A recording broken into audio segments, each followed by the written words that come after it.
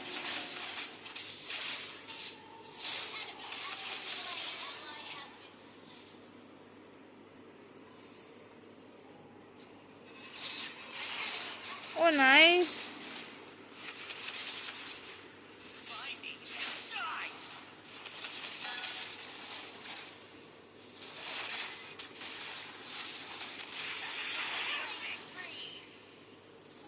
ले ले भाई.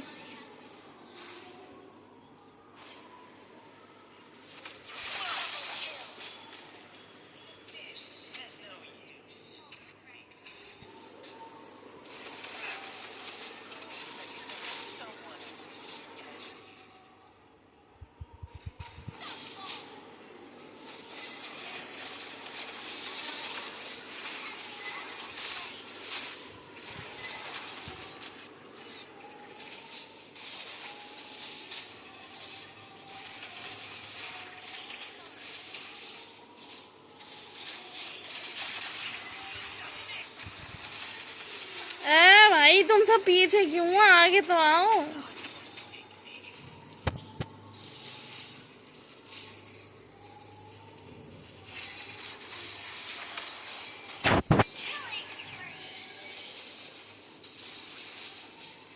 ओह वी हैव अ टाइगर. अच्छा तभी सोचो इतना अच्छा कॉम्बो कैसे लगा दिया था. मुझे लगा सोरा ने लगाया है.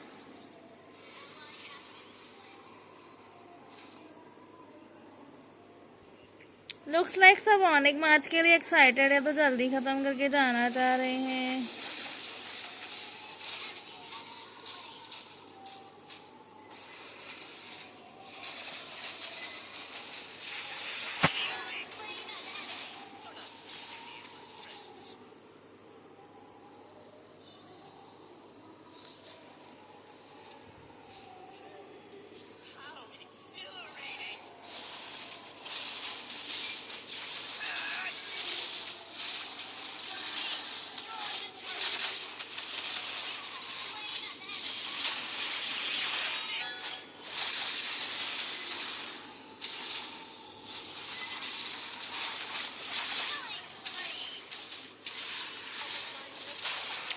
BC Alice, annoying bitch.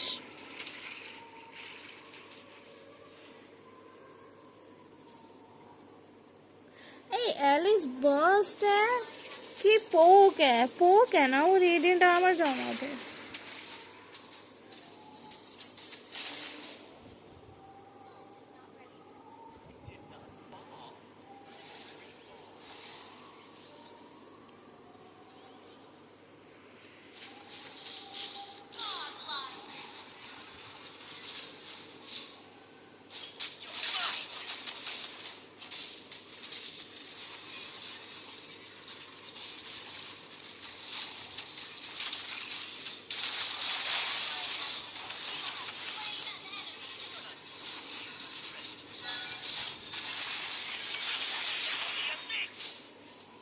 ये अल्ट इतना लेट क्यों चलाता है? इसको जल्दी चलाना चाहिए ना अपना अल्ट.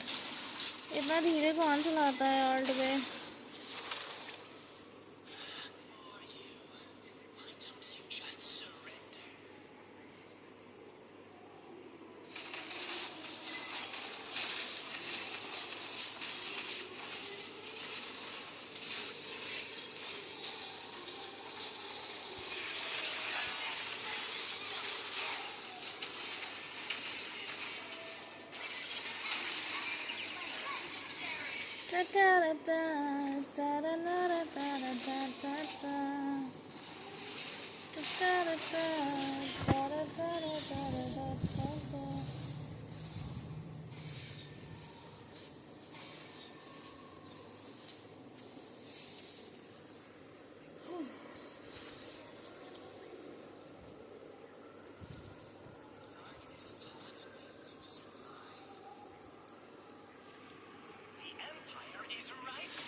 क्या कैसे मैच? ओ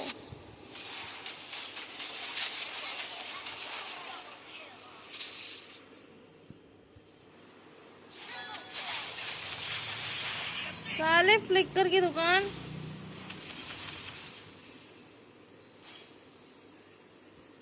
फ्लिकर मार मार के जा रहे हैं, बताओ।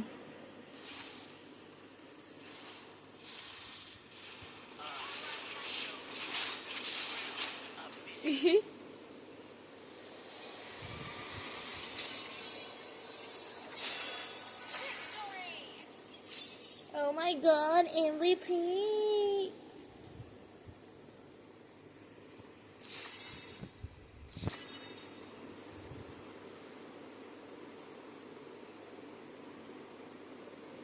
एक और होएगा कि वो लगेगा? कौन है यार कि चालू हो जाएगा? आई थिंक फिर तो 5 मिनट्स ही बचेंगे। फ्रीकिंग 2 बार फाउंटेन में मरा। फाउंटेन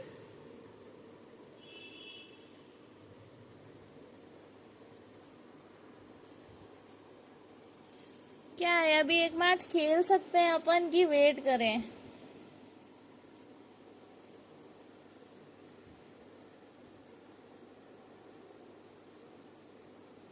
Onic का मैच को Onic हो जाएगा क्या एक मैच?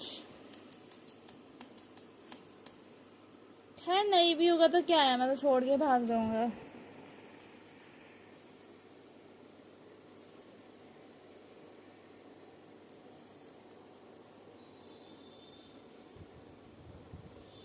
डैम भाई, ब्रेक टाइम है अभी।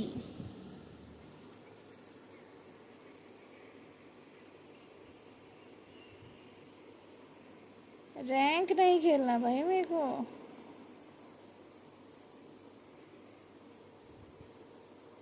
ना।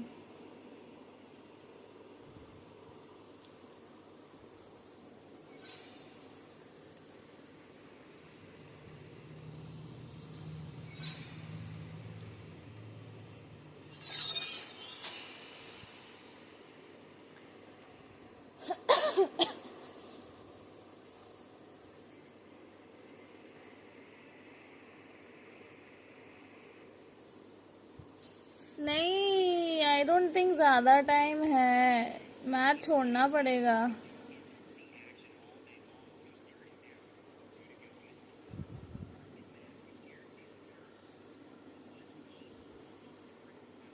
ये कौन है? ये क्या है, सब छोड़ छोड़ के भाग रहे हैं। चलो छोड़ो, हम भी उसमें आ जाते हैं, वो देख लेते हैं। चलो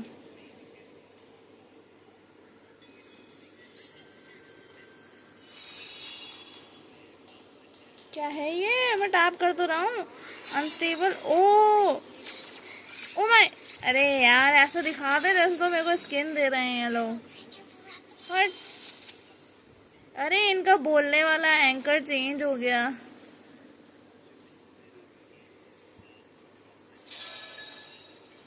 वो लड़का लड़की चले गए।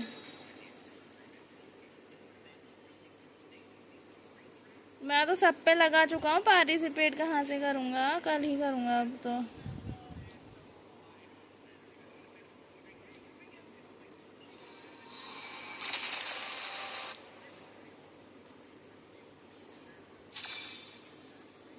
अभी टाइम है। कोई बात नहीं, तुम भी ब्रेक ले लो। मैं तब तक ना स्क्रीन बड़ी करके आऊँ या वाईटी पे चलाऊँ? वाईटी पे चला के देखती हूँ, रुको। इस पे ना होती नहीं है वो जूम, वाईटी पे ही जूम करती हूँ मैं, रुको।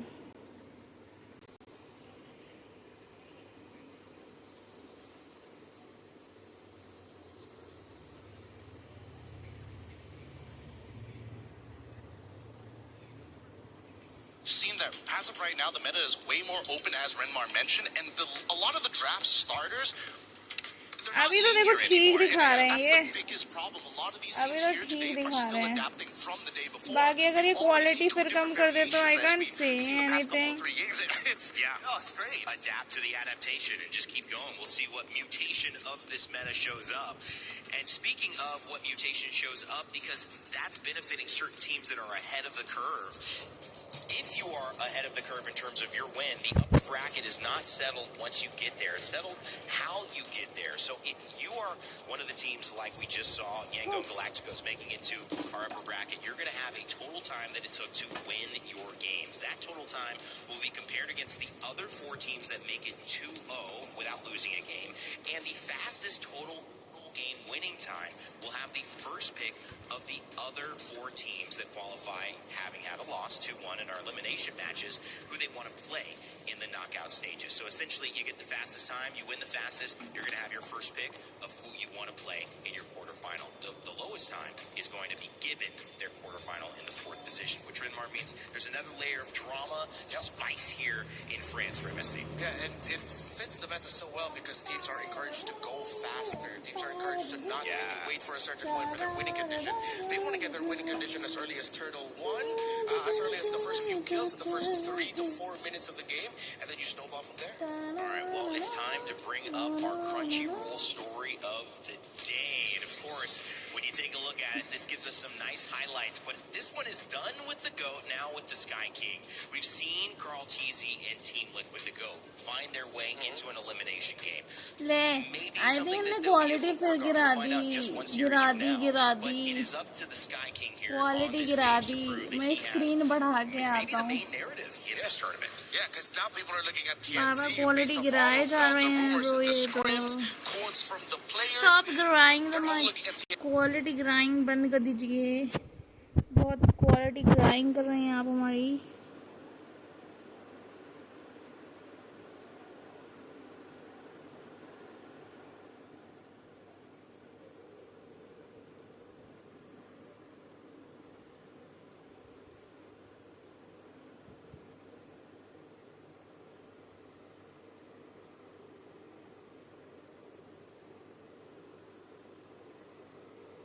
वाइटी नहीं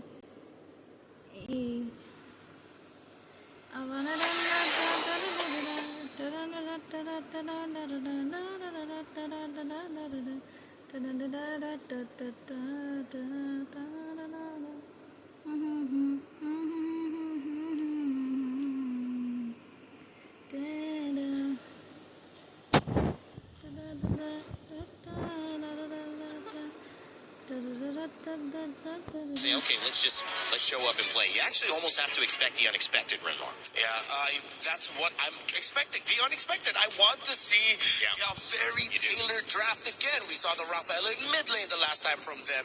I want to see if they have something like that prepared for Onic. Did Coach Midnight and the team come up with something very specific to deal with the Sky Kings? All right, well, Onic Esports, let's take a look at that roster that's showing up as well.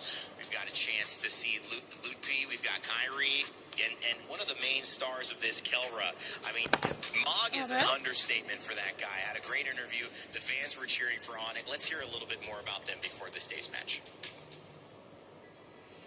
Hey, Turner here, and we are now with the Gold Lane Standard Kelra.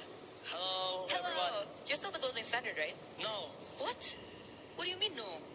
for me, the real gold standard is OHEB. Still OHEB. Okay, still OHEB. Still OHEB, alright. But, you know, you are still a very strong gold laner. I think a lot of people still consider you the Gold Lane Standard as well. And you're up against a very tough opponent, too, as well. Yeah, I heard in scrims they're very strong. Is that true, or is Aurora strong it's in 100% scrims? true. True. It's 100% true. That Aurora is very 100%. strong in scrim. Why? What makes them so strong, Kelra? For me, it's because of Chancy and also Rosa. They give Chancy more space in game and their aggressiveness. Speaking of Rosa on the Selena last year at MSC, I know you're under a different banner, you're under Onic PH, but they beat you in groups. Yeah, I want to take my revenge with Kyrie right now.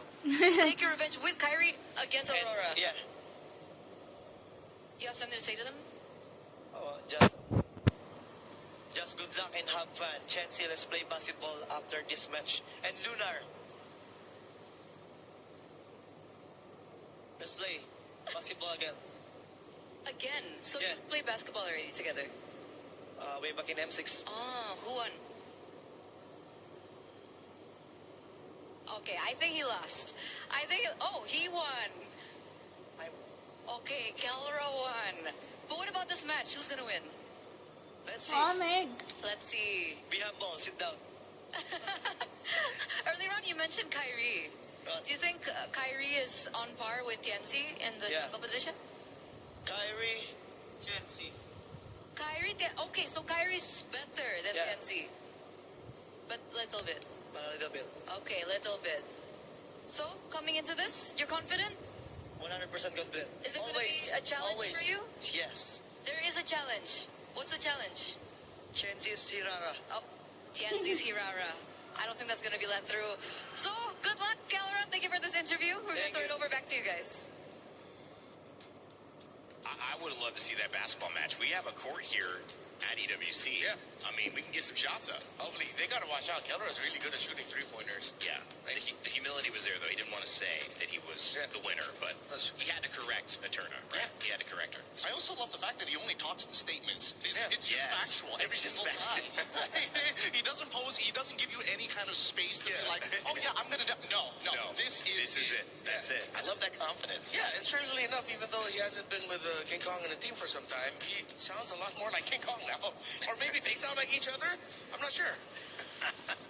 Well, when you look at that team, obviously they've got to go up against an opponent that's been surprising everyone. And we thought, can it be the Sky King now that goes down? TNZ has been a threat, but so has Rosa, bringing out that Rafaela and Coach Midnight as well. Even Lunar got a call out. I mean, you know, the only person not mentioned is Pagu here. This is the team that we need to see. And when you put this team together to get here to MSC, their journey just beginning. Now they have a chance to make it into the knockout stages and do it by taking down some of the best.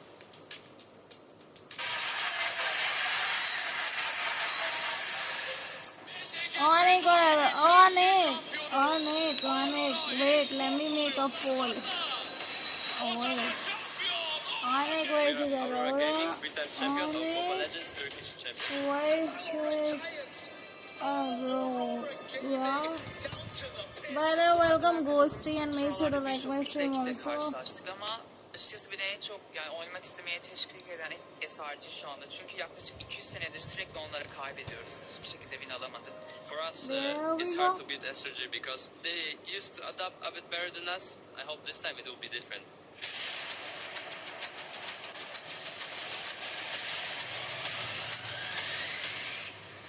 M8 Türkiye'de olduğu için MSC bizim için önemli bir hale aldı. Çünkü M8'de bu MSC'de gerçekten başaracağımızı düşünüyorum. Kesinlikle çalıştığımızı, hakkımızı vereceğimizi düşünüyoruz ve kesinlikle bize karşı güvenen herkesin de güvenini kıracağımızı düşünmüyorum ve kesinlikle bu sefer birinciliğe oynayacağımızı düşünüyorum. Finale kalacağımıza inanıyorum. I want to prove that we can compete against the Southeast Asian teams and we can actually be the strongest team. To do everything they can to defend, but Aurora Gaming have locked on the base. What can they do against What time is it? It's the upset of the day? Onic time. The champions go down. To all the fans around the world, Aurora fans, we Let's want to go, prove that we are very Onic. strong and we want to make you guys proud. So keep supporting us, guys, and keep watching. Well, Onic Turkey time. very happy with that result. Aurora Gaming looking to continue. Rinmar, with everyone knowing you're putting up a surprise, I mean, Onic can you keep versus surprising people? Aurora. I still think we can, and I still think they Oh can. my god, But for people a are lot of supporting people, Aurora, I feel like if this was 56% and any point in Onic only time, it would be 44. very Onyx-sided. And I think there, it's one of the first rare times where we've seen Aurora Gaming is leading a prediction against Onic. I think look this at one's their amazing. prediction, It's really dude. good arguments here. I think that this is 56% one of the on few times that Aurora. Aurora Gaming are coming into this with the perfect storm. I mean, our international at the end of the year is going to be in their home country. So this year is going to be huge for them. On top of the fact that the meta actually supports a lot of their players in their previous history. They played it before. So they've got a backlog and plenty of wealth when it comes down to creative drafts. That M Series being held in Turkey. What a great place to stop off normally when we head to Riyadh. However, this time around, it's all Paris, France. Aurora Gaming representing Turkey, trying to keep surprising their opponents, and they'll face off against Onic, who want to represent not only the yellow, not only the fans here in the building, but their shot at taking down the team that looks untouchable. Will Kelra really claim the gold standard in this matchup? Because if he's going to do so, it puts Onic in a dangerous position. Getting getting ready for our third series of the day. $100,000 in a spot in the top 8 knockout round on the line. It is Onic versus Aurora Gaming. Both 2-0. Somebody's going to lose. So let's kick it off. At least Onic showing some energy in these videos by rather than Aurora. Aurora ऐसा लग रहा था इतना low energy, बस बना लो यार video, ले लो थोड़े से pose वगैरह. The longest thus far in MSC, but the second game, it flew by in a blink of an eye. It was clear that the first game was kind of the big, I guess, the piece that broke the camel's back. Because in a moment like that, you're thinking, all right, welcome Scorpion, make sure to like my stream also. Stream भी like कर देना, मेरा latest post भी like कर देना, मेरी latest video भी like कर देना. But honestly, it just worked out well, right? Myanmar moves on, we get to see them in the knockouts, but that's for later, Rose. Because now, in the present, we are going to be watching the third match of the day, where we will see the Sky Kings going up against Let's Aurora go, Gaming. Onic. So, ladies and gentlemen, join me in welcoming Onic! ये कौन है? अरोरा को vote किसने दिया है? The Sky Kings are here to claim their knockout stage ticket with a meta that they are oh so comfortable with. Is that enough to push them through the day? All right, Sky Kings, not bad, not bad. Oh, let's go, Onic versus Aurora. Somebody looking to cheer for Onic, but I'll raise you one. On the other side, a team looking to prove themselves. Please welcome the King Slayers, Aurora Gaming! Word on the street is that these guys are the absolute menace in scrims from how we saw them send the Liquid Cavalry packing. Our current MSC champions, Aurora, are not slowing down anytime soon. A win here isn't merely a spot in knockouts, it's proof that they are a contender to be feared at MSC 26. This match will be a menace. This match will be chaos, and oh boy, will it be fun. That's all we're looking for here, so please, Aurora, please, Onic, my friends, you may place your keys, take your seats, and captains, remember, quick handshake for this one. Rose, if you ask me, this could even be a final in its own right. We're going to get here. There we go. Respect between both of our teams. Let's see, will it be the Sky Kings? Will it be the King Slayers? Our panel, break it down. So exciting to be in a moment like this at MSC where the fans are ready, the audience around the world is ready, the players certainly ready, and I know my panel is ready. Rinmar, Gideon, it's time to break down this draft, start talking about what these thoughts could be, what else could catch us by Why surprise. their fingers are upward? Could be a performance, could be a ऐसे lineup. कभी क्यों है on your finger ऊपर God की तरफ? Aurora, you have to look at the gold lady in Siggy Boom. Great on the Freya, great on the Paquito. That's one thing. Onic का poses अब Of अच्छे course, हैं. you're going to be trading around the centerpieces in the center of the map with the Roman trio. But then you also have to consider, wait, what are they fielding for Rosa? Are they really going to go on with the rumors that we've been hearing that there are some teams still considering fighters even in the mid lane and then just shifting around there? Is that a knockouts thing? Is that going to be a group stage thing? We don't know. It seems like the more we talk about the draft ये and फिर consider से the आ गया permutations, क्या? it's more difficult for Onic to think about Aurora. Previous में तो नहीं था शायद से M series में नहीं था ना ये कोड कोई और था. So far the permutations when it comes down to that mid trio has been devastating. Do you attack the jungle? Do you start attacking the supports? The big Beleric Atlas Valentina trade is still up in the air, and I think right now Coach Midnight is already thinking about it in his head. How could I either blind pick or have flex picks in that particular area to keep teams on their toes? 2 champions, 1 pick. Make sure to grab your My Champions pick in game right now. 5 winners, 10,000 diamonds each. Scan that QR code. Events live until July 27th. Good points they're getting in as well. I mean, talking about that Atlas and that Valentina conversation. Also, I think it's just a matter of how far do you go into the assassin pool, because we started off with Herrera and Ling, and then we started getting Herrera and Ling bans, and now we've gone into sometimes Marcel's, which is a अगर king Kong रहता तो ऑनिक को vote देता मैं. much more loud versus they were banned earlier. But there is Kelra though. Kyrie and Kendra are good. 100% They loss are rate good. every single time. So Gideon, I think, still trying to figure it out on that backside of the assassin It bands just too. let's see इनका coach इनको कौन से heroes पकड़ा देता है. Whether or not Hirara is in play or not, I think Yishin Shin into the Ling has been a matchup that a lot of these junglers have faced off before in previous metas, that it becomes somewhat a little bit more comfortable. And honestly, the matchup hasn't really changed in terms of item progression or even power spikes. But is it tempo? Is that the problem?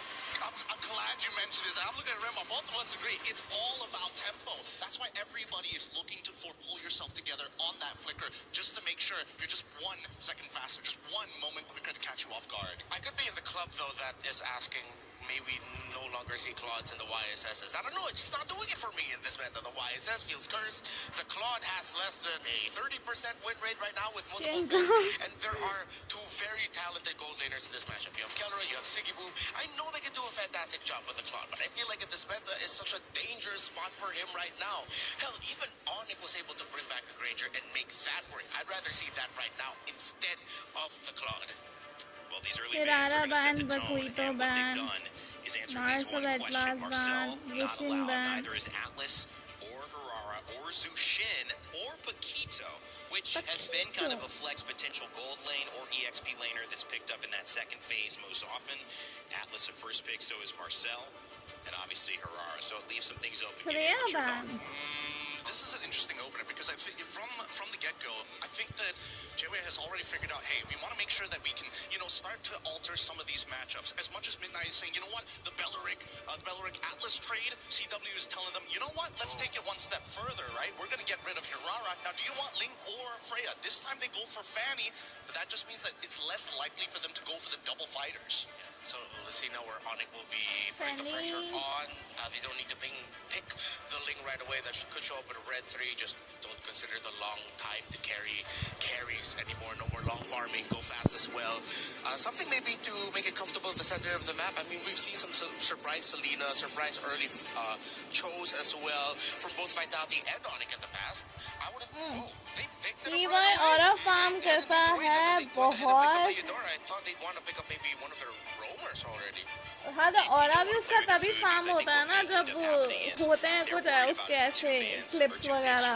That would force them to have to change something in the EXP lane or roam before it gets banned out, and so they're prioritizing having the Ling just to be safe. You're killing it, Raina. You're absolutely right. And now instantly we see from Aurora's side, right? They're still going to try and fight for that previous tempo. match का की बोएगा helper देखा था. Can actually clear that mid wave. Now we have Selena, probably going to have Season Hunter as well to kind of speed up the leash. So not only are they going to get that Fanny like extra fast coming out of that jungle looking for a gank, but at the same time, at least with this Selena, you have that vision of where they're going to move without having to commit too much. Yeah, this is MSC 2026, not 2025, right? It's Kellera in Onic going up against Fanny and Selena. I saw this last year already.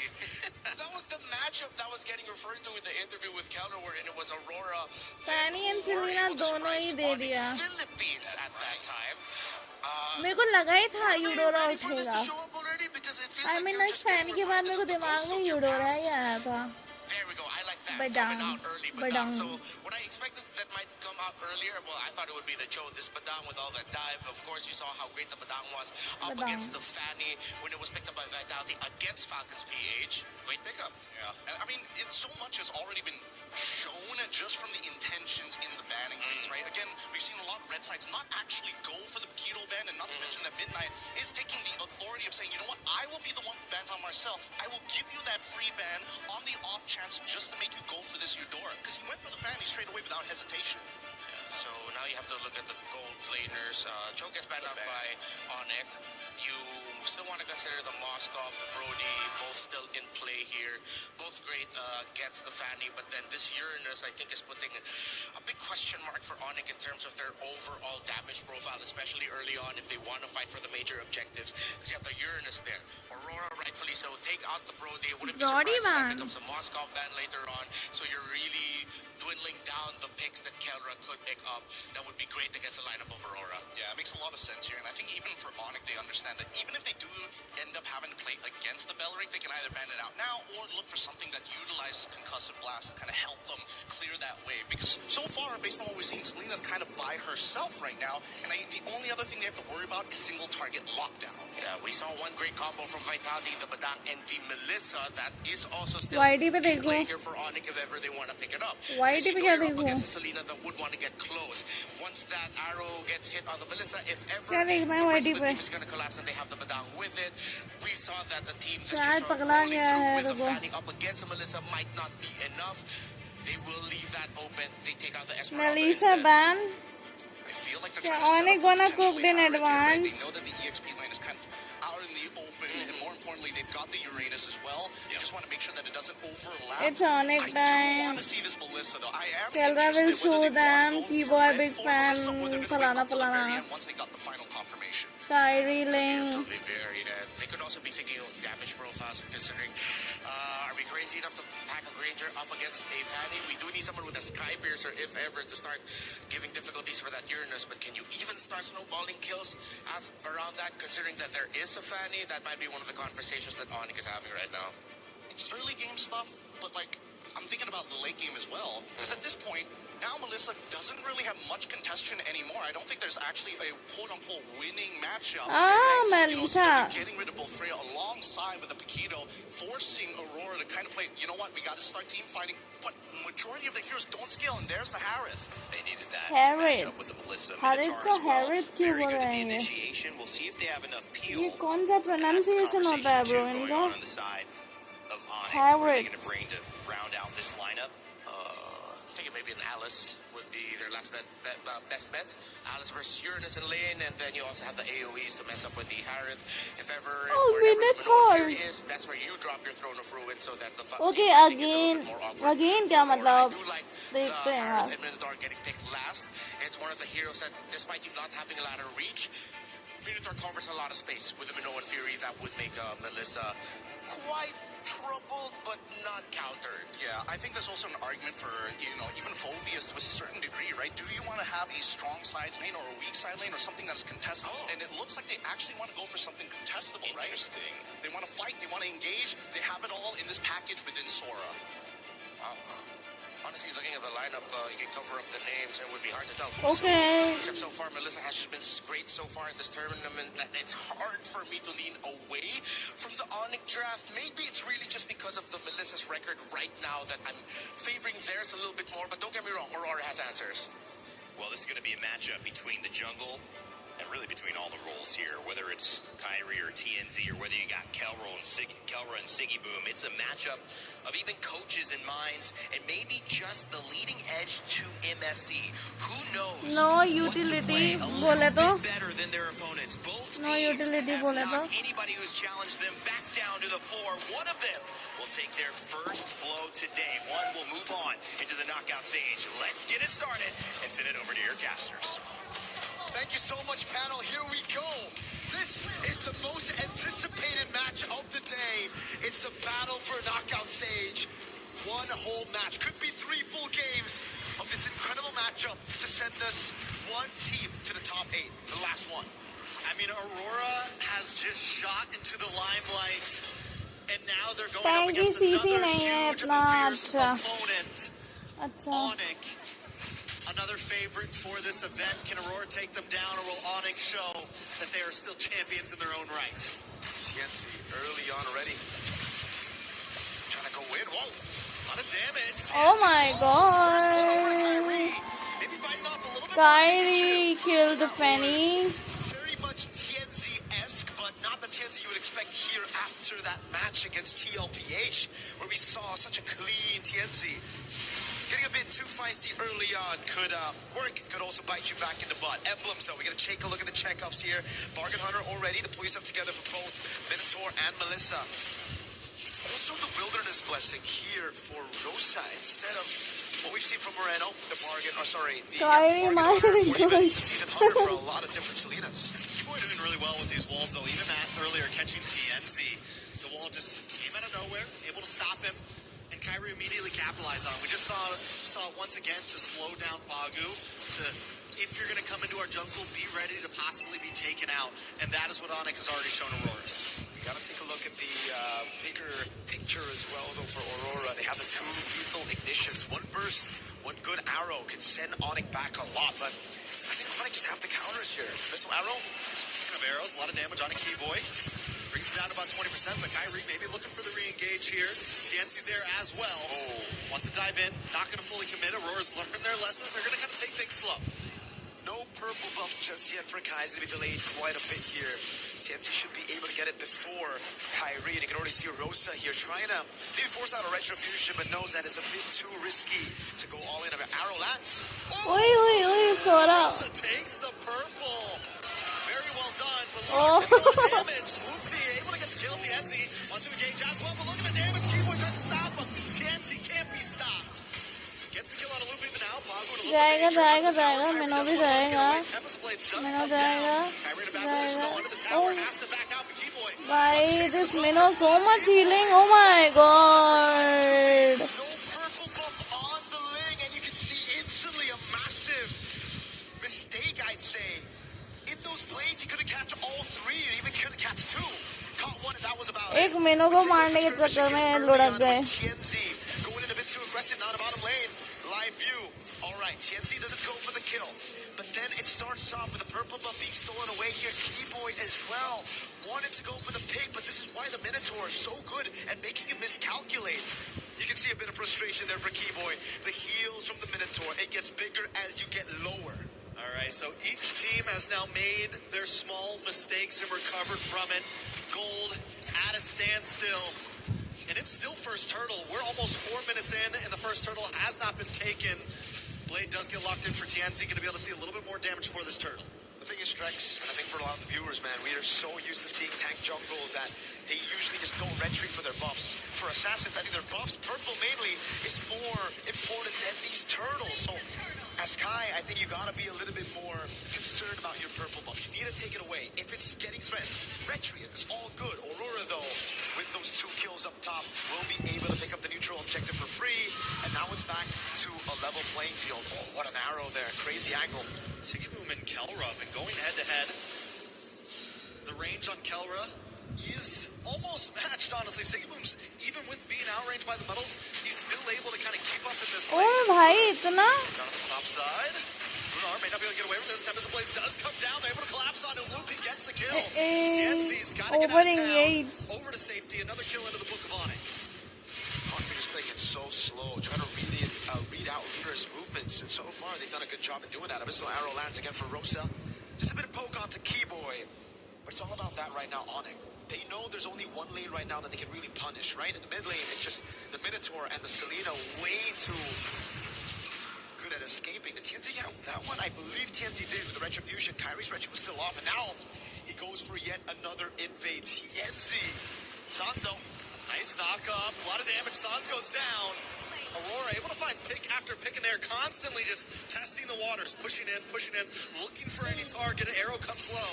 Kelra in a little bit of trouble at a tower. The goal does come out. Nice one. Rosa doesn't have another arrow to fire off. And Pagu can't connect. Kelra No survived. wonder we've heard shouts for Aurora being #1 with another team and scrims, dude. They're so good at taking these awkward fights. Onic built a composition that wants to go in, that wants to just dive straight.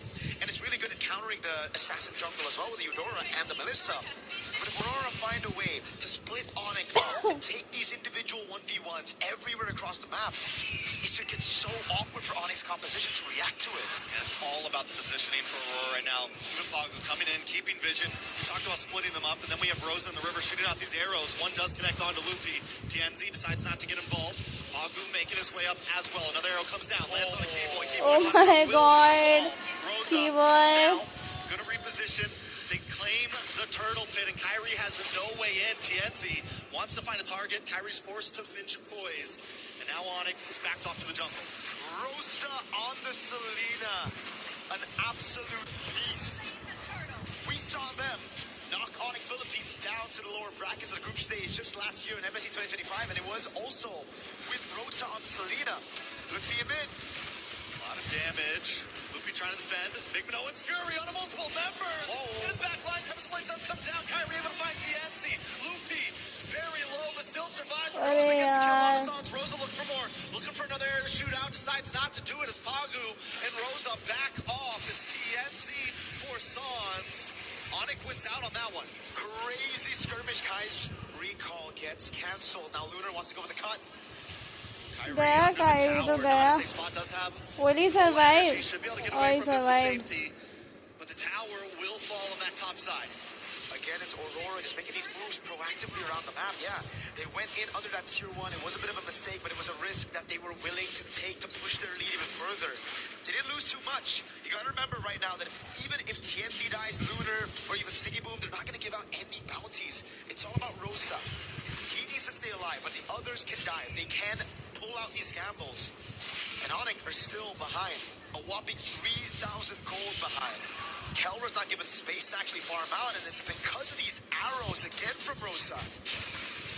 Not only that, but even when Onyx able to get a kill, they find Tianzi earlier. Aurora's movement on the map has been so crucial. They find both offlane towers. They're consistently hunting for this mid lane tower. They aren't only evening out or winning the skirmishes, they're winning on map play. Just truly have become a whole new into this MSC. It's all about defending the mid lane right now for Onic. Damage control, trying to get space for Kelra to farm out. Haas Claws built up by Kai. The Flask of the Oasis as well. The Orange Buff secured by Kai his own, but he's still falling behind a whole level down of TNZ. Onic gonna look for a big set, but even then it's gonna be very, very tough for them because Aurora have ways to deal with it. You get a stun on Sigibu, Rosa, TNZ. Then you're going to get AoE by Pagu. There's the healing as well that just keeps them alive. Kind of want to see the items on where Kyrie is in terms of gold compared to TNZ. Just 700 gold behind. Not too far behind. Definitely still capable. Luffy as well, holding his own, actually ahead of Lunar right now. That could be the big play. Keyboy sets something up, and those two can output the damage. Not to mention, Kelra has been free farming, hasn't taken any deaths. It's definitely not GG's for Onic just yet. Nope. They can definitely scale with the Ling and the Melissa. They will have enough damage later on to actually pull out a comeback. But Aurora, they're pretty good. They've got pretty good scaling as well with the Harith. Even the Selena when it comes to map control. If they continue to pushing these turrets, take away these tier 1s, Onic will be choked down even more. They're going to be forced to suffocate inside of their own base. That's what Aurora are trying to do right now with a massive lead on Rosa and Siggy Boom concealed to the mid lane. And an arrow that lands. Does land. Luke kind of walked into that one, though. But Chansey to the backside. Looking for an angle. Going to walk into Keyboy. The wall does not come out. He's able to safely move. Lupe force a dash away. Onic positioned back into their jungle as Aurora takes over the Lord Pit. Watch for Lupe and Sands. Looking for an angle in as well. Kyrie forced up to the top side to try to defend the tower. This could be the play for Aurora to burst down this Lord. Chansey will get caught by the fist crack. A lot of damage. Everyone piles on top of it. But he's still able to get away. Onic now in a little bit of trouble. Sauce to the backside. Taken out by Siggy Boom. Spawn's forces dropped. And now Lupe will be shredded down as well. Rosa finding that kill for himself. As Kelra tries to pop off. Doesn't have to go away. Caught in the midst. Kyrie able to find Siggy Boom. Chansey finds Kelra. It is hell in the land of Dawn as Keyboy tries to get away. नहीं होगा यार मैं ये match तो Comes out on top once again. TNC goes back to base, and the Lord is still up. They're just too good in this meta. Oh my god. The healing coming in from Pagu with the Minotaur and TNC with the cleanest cables to get away from Kai, who's hunting him down with the pinch poise, even with a purple buff. And you can see that delay from TNC got Kyrie into such an awkward spot because he already used so much of his energy to use the pinch poise to try to chase TNC down. Then Aurora through that skirmish really just utilizing it to stay now. Oh, these guys. Live game. Thought we were still the replay first. These fights have been phenomenal. Great steal by Kai, though. We're seeing the glimpses of that M3 Ling Kyrie that really shocked the world with his crazy pattern. Again, reacting to the moves around. Shout out to Seer there. Shout outs to him. Biggest Aurora fan in the building. I like to see it. Both junglers right now, TNZ, able to get out of the fight earlier, getting hit by the fist crack. No purple buff, this is true. Maybe we get the anime battle right here. Kyrie, TNZ does not have vision on him. He's going to go back to safety. Kyrie's not going to force it. He's just, I mean, they know. They know. Either one, oh, wait, no, TNZ's like, let's do it. Back in the mid side, a little bit of damage. They're able to take the tower. An intense game of MLBB with the Lord still up top. Aurora taking things slow. Abyssal Arrow lands onto Kelra. Not going to bait out any of those battle spells just yet. Kyrie sent into the bottom lane again. two holy shields. Oh, it's down right in the 12th minute. Very well done. Lupi takes a lot of damage, forces dash back. Pagu comes in with a big no. It's Fury. Able to get the pop off. TNC finds Lupi into the backside. Kelra and Keyboy also taking a lot of damage as Siggy Boom drops in. भाई कितना जल्दी match खत्म कर दिया इनने सिर्फ 12 minutes हुए हैं सिर्फ 12 मिनट्स खत्म भाई As the rest of the team moves back, waiting for the next wave. There's no mid side. They're waiting for that minion to drop. Onic has lost an inhibitor as another wave comes crashing down the mid. These arrows are landing like it's a point-click stun. Suns! Tianzi takes him out. Kelra forced the dash back. They've broken through. Still two towers on the bat side. But Aurora doesn't want to let up just yet. Lunar backs off. Rosa keeping an angle, waiting for those arrows to come through. And this is what I was talking about, man. Aurora, they have the scaling when it comes to map control, especially if they get these turrets. Another arrow lands on Kelra. Mans has no damage on minions right now, and the Abyssal Arrow will just constantly keep on coming. And so you're going to have to react to Pagu Lunar up front, and then the arrows. Lupi. On Sports does drop. Sigmund wants to go in.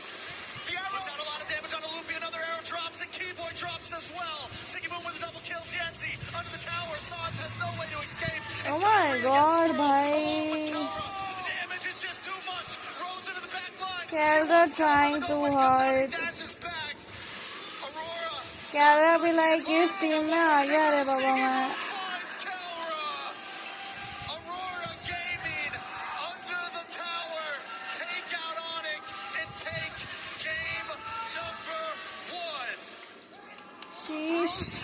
On the Selena, an absolute masterclass from Aurora Gaming. We've heard the shouts. We've heard the rumors of how strong they were in scrims. And they're doing it, they're pulling it off on stage. गया रे गया एक match और बचा है. Aurora Gaming just looks better and better every game we see them play. Dude, it looked like Rosa was playing with Eudora's second skill with the rage of Selena. It's definitely disgusting at this point. Every one of them, you've got Rosa. रोजा को Selina क्यों दे दिया ये लोग?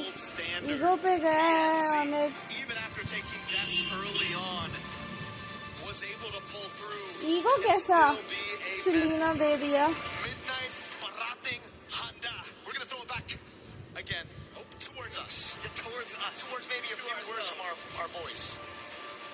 What do you think about बड़ांग से अच्छा कीबॉय को इनको इसका छाव देना चाहिए था. aggressively onto those waves, onto the creep up top. They took a fight under tier 1. But then everything just fell in place. Continues to surprise us. And I think after this match, we can no longer be surprised. We just have to know that Aurora is the real deal at this point. They are aiming for not just the top 8 finish, they're aiming for a finals right now. Still 2 games to go. अरे 225 MSC पे इनको हराया था ना Selina से उसका revenge लेने का ट्राई कर रहा है ये. Rosa on that Selena. Even at the end here, just hanging out, knowing that even if I don't get the kill. अच्छा Onic ने सेलिना से हराया था अरोरा को. This team gives me vibes that I haven't seen in a long time. Prime Onic Philippines of M6 vibes, no?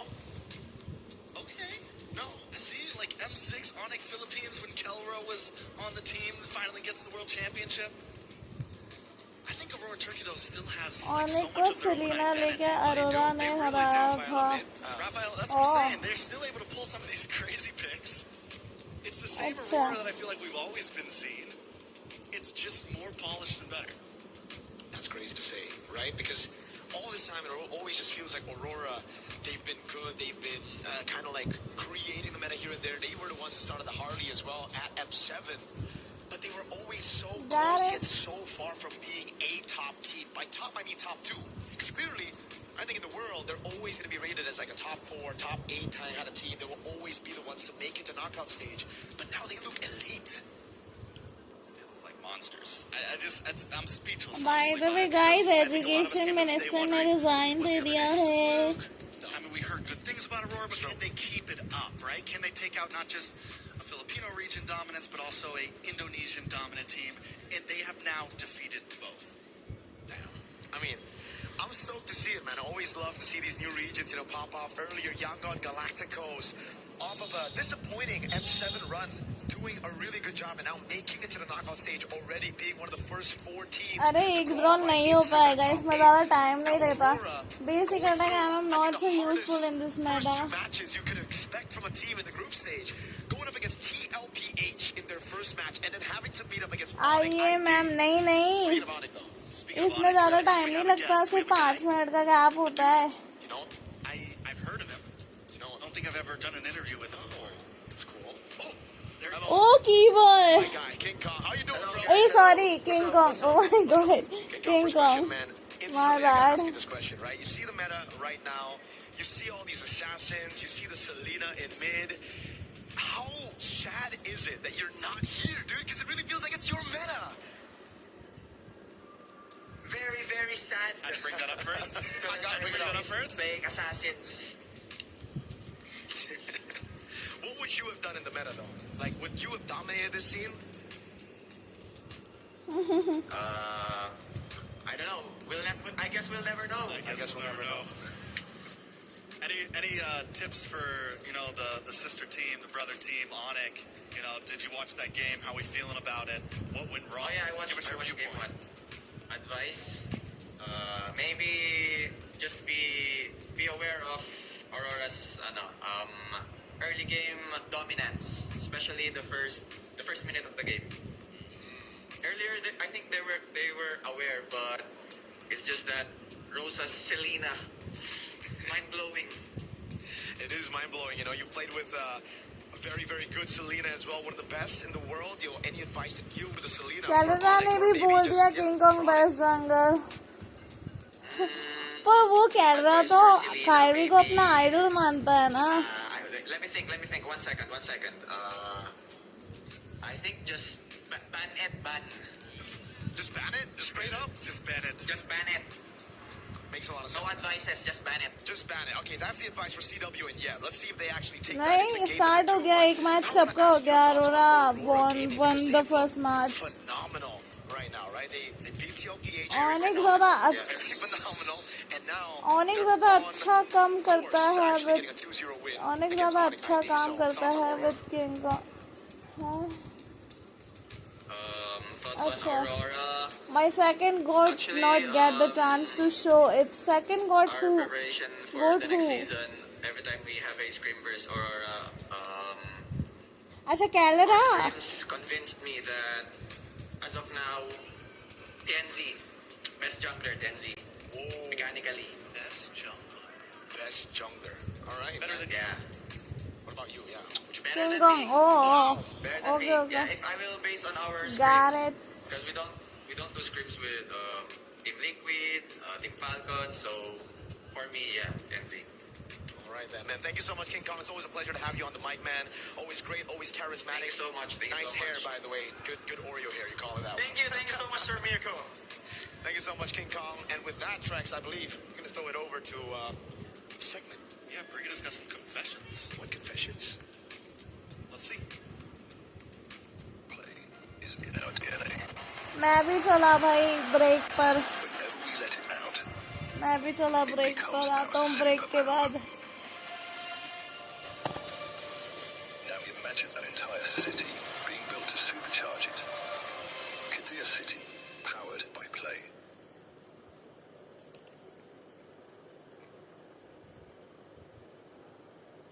This is Confessions with Brigida. Brigida, I have been told that you are the nicest member of talent, so I've got to go easy on you. Is that just is it all just a bit of is it fake, or are you actually? I don't think so, or it's probably because I'm a bit quiet, honestly. Okay. So they probably associate it with being nice, but at the same time, I think I'm nice. You seem nice to me. I've known you for 3 days, and you seem lovely, which makes this even harder. Okay, I need to use my hand for this one. What does this mean to you?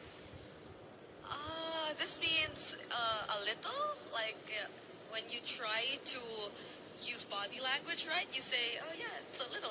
But does it not have reference to something in particular? Yes, it does. It does. It's, I think, referencing a birthday greeting photo I made with someone. So I was making a pose. That's the reference, Chris. But what did I don't understand why. What did this have to do with anything? Same question. I don't know how it got so big. It was just a birthday greeting. Right? Right. Right. Right. Right. So I hear. I heard Khalid has a new name for his ultimate as well. What is going on? Where are these questions coming from? No, he did not change his ultimate name. It's still Raging Sandstorm.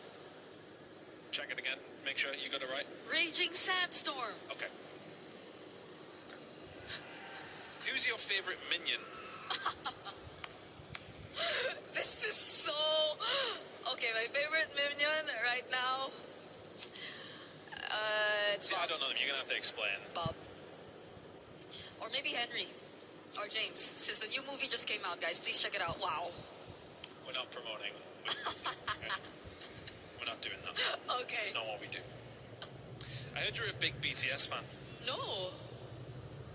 I'm not. I like girl groups. I like Twice. I like La Seraphim. I like aespa. I like ITZY. I like Eugene's. It says that you look like Momo? Do I? I Probably haven't checked. I don't know. Yeah, but that's an honor to be considered someone who looks like her. She is my bias. So I probably try, or my makeup is probably inspired from her. I maybe need to start redoing my makeup to make me look like somebody. I can do it. What kind of thing do you think what would work? Maybe eyeliner? The eyeliner, yeah? Eyeliner? That's for the next one. We'll try. We'll do that for the next one. Do you normally open the MLBB chat on stream? No. I don't. Whoever made these questions, I am going for you, I swear. You will have your chance of revenge, don't you worry. Okay. You will have your chance. Thank you. Brigida, thank you so much. जल्दी Are you जाओ ना still going to be the दीदी nicest member of talent after that, or? I still am. Good. We always stay good. We always stay nice. Nothing can change that. Good. Keep it that way. A lot of people are haunted by their past. I'm inspired by it. They're not just playing for themselves, they're really playing for their entire family. They have defeated their demons. They have crushed the curse. ओह इसमें वो क्या कर रहा था that chess का वो कौन है क्या नाम है उसका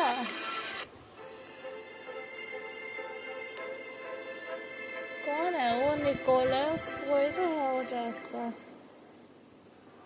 Welcome back to the series of this day. Aurora Gaming in the lead against Onic. 1-0, dominant and undeniable. The force of nature that is the Northern Lights continue to shine bright. Let's see though if Coach Yeb and Coach CW will have something ready and in store to answer what has been a very problematic Aurora for the teams that have faced them. They look too damn good. Gideon still here to call over the draft. क्या The baseline of what everybody's expectations have been shifted. I am sure that the Magnus Kingdoms are going Carlsen they insane showed right ना now, and not to mention that Magnus this map reveal might actually be Carlsen जैसा extremely लगा था important. मुझे What the Magnus next plan Carlsen might be coming from chase Aurora. We में get dangerous grass this time round, वो and TLPH luckily का it wasn't है the flying clouds. अच्छा वो I believe they might have TLPH something new. का Yeah, क्या for sure. है If it was the का cloud, क्या then है I think it would not have boded well for Onic because I think some of the more unique picks in the metagame does arise out of Flying Cloud because of how fast you can quickly come back into the fight and into the map. So I feel like maybe it's really just because I have a lot of doubts about the hero. EWC chess I think player it is warranted to deprioritize the Eudora because when you rush it too early, you end up going up against a Uranus that you won't have enough damage for, or you're lacking reach. And the problem for Onic, they didn't have enough damage for Lunar's Uranus. Look, I think, of course, Luna's Uranus was going to be a little difficult to get through, but that early game actually went exactly how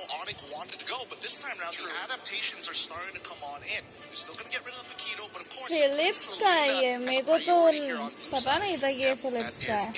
Very worthy ban. I think Rosa's impact in the previous game was undeniable. Arrow after arrow, and you were pointing it out to me behind the scenes, the trap placements were perfect. Constant vision reading. And I think maybe that's why Onic just couldn't get a footing in the game 2-3 minutes into the game. After the first minute where they got the kill on Tianzi, good. After that, it feels like their map movements were just red nonstop. Exactly, and that's why it's always important because information allows you to make better decisions at a faster rate. And Aurora was always able to assist, well, or at least assess exactly where they need to be. Top side, we've got 3 traps there. We just saw Fanny and Badon. We got to immediately start moving over to the purple buff side and start stealing away resources. But this time round, at least for Onic, a lot of respect. चलो now they have दिमाग आया इनके पास. इन्होंने Selena ban कर दिया, Fanny ban कर दिया. Finally. Aurora will keep it open. Which one is it going to be, Onic? Are you going to get the Ling or are you going to get the Hirara? Because you know Aurora will get the other. It's the Hirara for Onic. Yeah, knowing Kyrie, I think Hirara makes a lot of sense, especially considering that they're working a lot on the early stages of the game against Aurora. But then we jump back, right? What is going to be the next open? Because now that we see the Atlas go away, a lot of teams have thought, maybe, all right, if we go the Eudora, that's one way of playing it. We've already discussed how we don't exactly want to kind of lean into it just yet. Maybe wait for Red 3, maybe arguably even Red 4. But Belleric has been a guarantee every single time. I'm okay with the Belleric. I'm going to pause on my dogging on Eudora for now. Let's see how they'll be able to translate that in game. I think I wouldn't mind a Uranus or Esme or something like that really early on. Something that demands a really good damage. Finally they gave Kyrie Hirara. क्योंकि I think शायद previous वाले match में Hirara ban था. Faster scaling game, scaling heroes from Aurora. You can save your roam pick for later and adjust it in the second phase. You still have quite a wealth of options. इनका coach तो पता नहीं क्या ही picks देता है इनको. पता नहीं क्या ही picks देता है. Let's see if the second part of it is going to complete themselves because we've seen a lot of blue sides reveal their lanes. Oh my god, मैं यही तो बोल रही थी मैं कि कीबोय को छाव दे देते. ना they gave कीबोय छाव ना देखना ये मैच पक्का win होगा. It's just the mistake coach का ये था previous match में कि कीबोय को छाव नहीं दिया था. What does the team kind of pivot towards to? And I think it has to be Sigabum at that point. Still going to be the Ling. Comes in at Red 3. You're now going to be looking at the priorities for the gold lane and the EXP lane for Aurora, unless they're looking to shift that Belleric into the EXP lane and then surprise with a roam pick that we aren't expecting it later on. Meanwhile, for Onic, pretty honest already, you know that Cho is going to be going into the center of the map. And then you're waiting for their mid and their gold lane. Oh, really great ban here. Good ban. Yeah, I mean, I'm expecting Esmeralda on the side of Onyx side, just to kind of, free up some space here and make sure at least Ludwig is going to have a much better matchup to try and control this lane. They knew that Paquito was kind of out of the question, and thankfully Freya got banned out for the side of Aurora. Now Esme, the expected ban, we come back to Aurora one more time. Is it going to be heavy? Maybe even a Lilia? I feel like, unfortunately, Lilia now, her HP is just way too low against these assassins, against these burst mages. It might not be worth it. I wonder if anyone's cooking up something unique here. So far, though, we can still expect the usual options in gold to pop up. You could even think about maybe Aurora is still considering the Harith, knowing that you wouldn't expect something like Clue to show up. The Vixana in its range plus its AoE would have been detrimental for a Harith. Maybe if you take away a million, no? Okay, they'll take out a Brody. So you still have Moscow, Harith available. Claude, maybe I'll have to reel back a little bit into what I said about Claude earlier. He still might be viable here. I think it's something that Onic might have to pick up because I'm feeling like Aurora is trying to set up for another Harith matchup into Melissa. That might be what they're trying to repeat here for Midnight side. I am interested though. Onic, getting rid of the bronze, get rid of the sandbags, and now all that's left is going to be the Alice and the EXP. We're still looking for a means to not only engage upon your opponents, but not to mention that there's like a decent amount of iframes. We don't get the Harith, but at least the Claude gets locked in for Aurora. Yeah. If Aurora will make this work, they play Claude, they play Ling, they play Eudora. I think they need a little bit more tankiness, and then a little bit more sustain would be great. Meanwhile, for Onic, at least you get an honest matchup at the gold. You know, and you can field any of the usual picks. They do have dives, so if you want to go for something like the Incha, as we saw earlier, wouldn't be worth it. Yeah, there's a lot of things that could go wrong here. I'm thinking whether Valentina might be worth it just to steal the Wrath of the Dryads, but really, it's kind of tough overall, right? Because you're still not going to be able to get the correct battle spells out of certain targets, and I think Eudora never is going to take Purify ever, especially with the meta, the way the meta is shaping. Moskov, as you called it, has already been locked in to deal with the Assassin instead of the Melissa matchups, and now we get the Hilda at the very end to round things out, and I'm liking this a lot. I really thought the Hilda might end up onto Onyx side, but with their opener, there was just kind of no way. Alright, you get two aggressive roamers, a field around the map, and hell, the Aurora Moscow भी पहले दे देते ना Moscow ban थोड़ी था lineups. Last thoughts about the lineups. I'm going to say that this is a lot more even than I thought it was going to be, but most importantly, Lunar on this Hilda is going to have to do a lot of work, especially in the early stages of the game, that Uranus has full control. So, you know what's strong side, you know what's a weak side. Maybe that might be enough, but that mid, that's number one.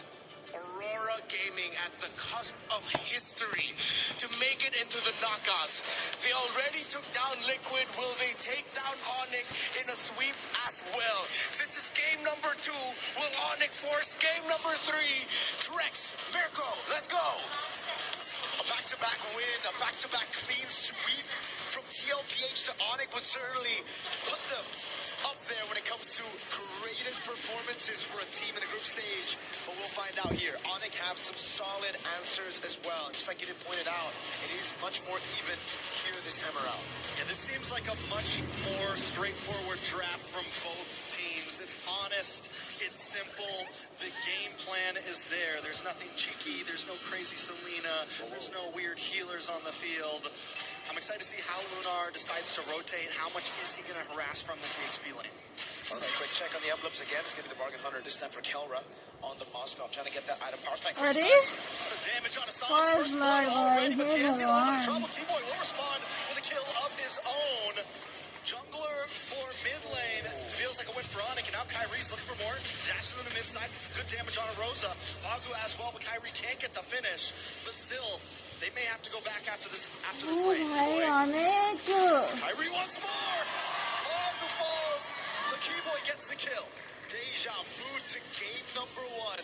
It's Onic who strike here early on. Get the lead 2-1. Last time it was a 1-0 pick up on TNZ. Just like in game number 1, it seems like Aurora are going to have to force, or are going to be forced to climb back in this game already. No purple buff on the Ling, but everything still is relatively calm, right? Some pretty good picks here and there. Yes, that. I mean, overall, they're going to go back and forth. The same thing we saw last time, like you said, last time was 2-2 in the first 3 minutes. Gold sitting at a standstill. TNZ, just like last time, takes a death right at the beginning of the match. Can he recover like he did last time? Kyrie, though, it's sad that those kills had to go into the pocket of Keyboy. 2-0 and 0 would have looked a lot better in Kyrie's hands, but still, a win is a win in the book of Onic right now. Turtle is up.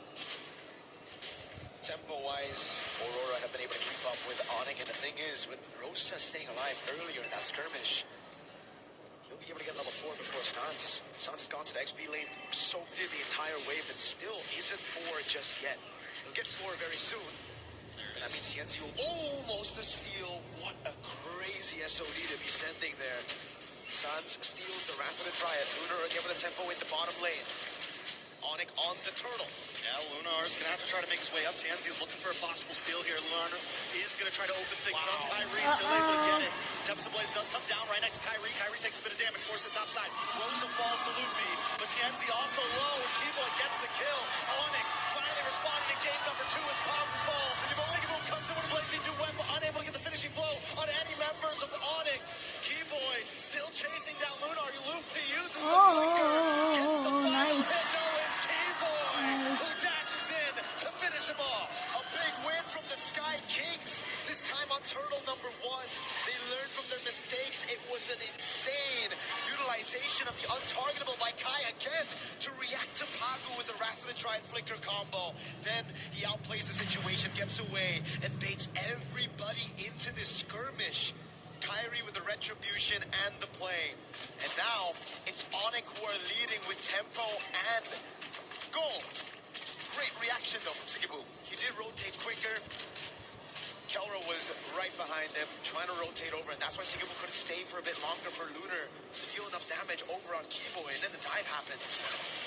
Yeah, at this point, Onic has taken a decent lead. Still no kills into the pocket of Kyrie, but Lupi being 2-0-2 on this Uranus can be a problem. Yes, they have the hard lockdown with Pagu, they have the small stun with Rosa, but still it doesn't feel like enough to deal with a well-fed Uranus. And Lupi's going to start harassing into this jungle. He's going to start becoming a problem for TNZ, a problem for Rosa. Despite that win for Onic, the lead is still pretty much non-existent, just a 1,000 goal lead between the two. TNZ still level in XP against Kyrie despite dying 2 times. And it all comes down to who utilizes the Wrath of the Dryad better. Sans has been on it 24/7, always, after getting that level 4, stealing the Wrath of the Dryad over. Kyrie will jump up top. A lot of damage. Sigimu might not be able to get away from this. Use the BMI, and in comes TNZ. Just to try to ward him off, Keyboy is there as well. The disengage is clean from Aurora.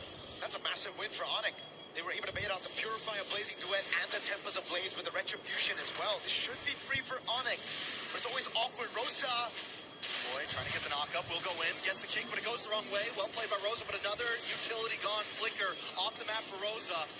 Lupi now harassing them away. They know they can't fight for the turtle, but Onic doesn't just want the turtle, they want a little bit more. A lot of damage on Pagu. Wrath of the Triad does come out from Son. It's enough to buy time to take out Pagu. Kyrie gets the kill, and Lupi continues to zone Sigiboom and Rosa away. a stack on the Sky Piercer for Kyrie. He wants a bit more now. Sans rotates over to mid, but that is a Hilda. Lunar is still going to be able to survive right now as Pagu wasn't. Oh, wait a second, a tie perhaps? No.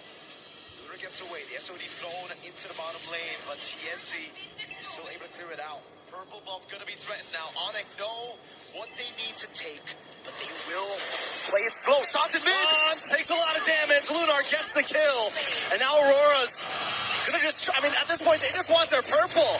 You guys are in our territory. They don't want to fight. They're just trying to gain some ground on the map. And this is where you get to see Rosa and Sans be a lot more vulnerable than in previous metas against tanks. If you walk up too aggressive, which is both their tendencies, you are going to be punished. This isn't the tank meta where you can actually stay up front and then just escape. This is the assassin meta. You get caught, you're dead. Keyboy setting up for something. Kylie देखते हैं हिरारा मिल गया ना उसको previous match हिरारा ban था कीबोय को अपना छाव मिल गया जो कि प्रीवियस मैच में उसको बदांग दे दिया था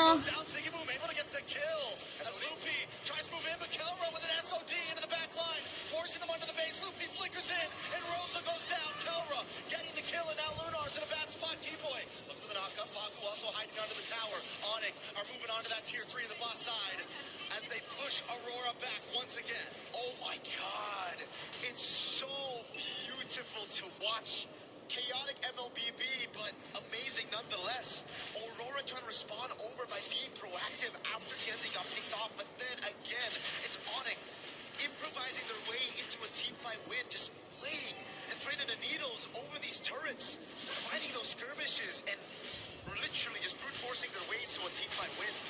That's what it's been for so many games. We saw it in the last series, SRG would brute force their way in, and now Onic showing that they can go toe-to-toe, play the same type of game as the others. Last turtle on the map, Aurora.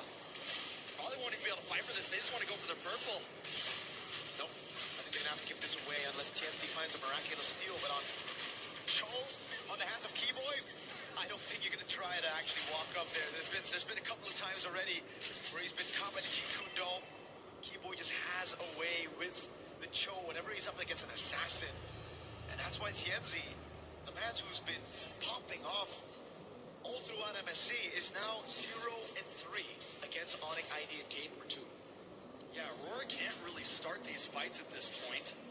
They have to kind of let Onic come to them and look for the bait. They have to get Keyboy a little bit too deep, or Sans a little and envelop the enemy.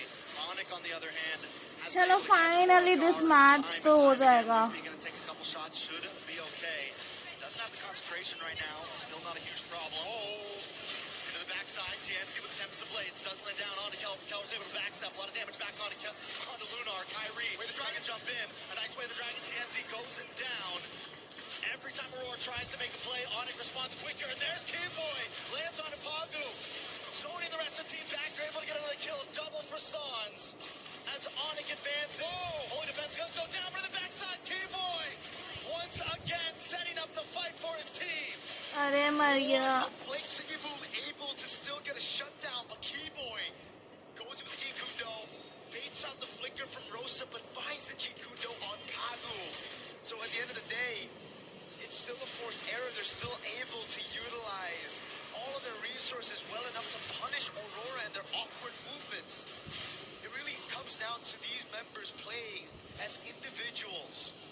You gotta win those 1v1s. It's been a lot of 1v1s across the map in game number 1, but now Onic have read it. They finally are able to adapt to the circumstances that Aurora have put them in, and Aurora, they're the ones who are struggling to even find a structure right now. That's going to be their first structure in the game. Turret tier 1 down below. The TNC's a level down on Kai. About to be 2. Look at Keyboy in this bush. Siggyboom needs to be careful. Make it caught out here.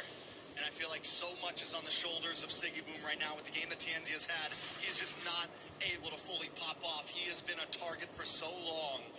Siggyboom, on the other hand, still has the ability to scale up. But to be able to do that, you need Pagu, you need Lunar to be able to set something up for the team. I'm surprised Onic are just blitzing the Lord right now, knowing that Kyrie is 3 whole levels ahead of TNC, and they have Moskov to play out in the side lane. They're going to take it slow. Aurora are the ones holding the Lord, but look at Kelra up top. This is a bad move. Kyrie forced away. A big kick by Keyboy with a wave of Dragon onto Rosa. Rosa's going to go down. Kyrie able to get the kill. Now Pagu also caught between 3 members as Luffy. The backside zones them all back. Kelra up in the top side, chipping away at this tower. Warren trying to defend the base. Now look at the damage on TNC. Tempest of Blades comes down, but it's not enough. Songs in the backside. Oh my god. Lunar, Nice one. are scattered. And Onic closing onto the base to tie this game, tie this series. But they got to wait for another wave. It's Lunar, 4 seconds on the clock for Rosa, 8 for Pagu. Can they bide enough time? Can they hold the defense? Onic knocking at the door. Another wave of minions comes out. Pagu's there as well. Doesn't have a Wrath of Dream. अरे इससे अच्छा तो Lord ले लो ना भाई. Aurora Gaming live to go another day as Lunar dashes in, gets pushed back, and Onic has to run away at this one. That was a bit of greed from Onic. They got everything. Yes, good plays by Aurora, but Onic stayed too long when the Lord was up as well. They could have backed off, went straight for the Lord, but instead they tried to double down on the end and they got caught.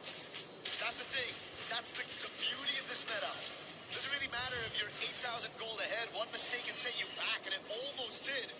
What is that damage? It's a whole 1,000 gold difference in the mid lane, yet Rosa was able to burst down these squishy members of Onic.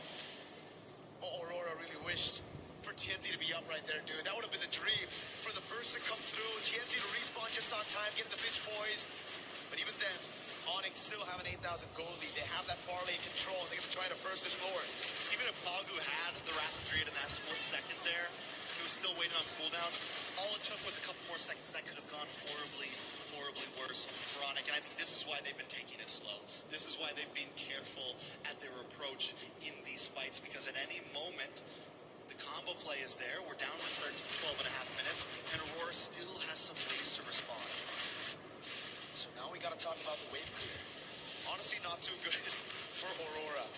In a way, usually when you have a link, you can actually split these minions apart. You can stagger the waves just by clearing the side lane. But with a Moskov on Onyx's hands, with a 9,000 gold lead as well, don't really think that's going to happen.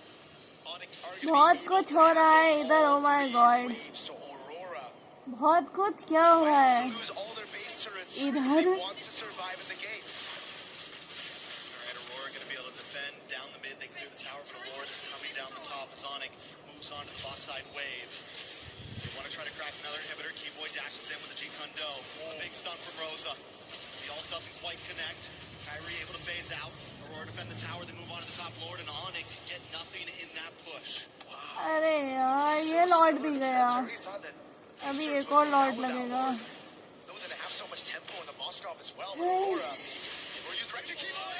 सबसे ज्यादा अच्छा match YG का था भाई YG का बहुत अच्छा match था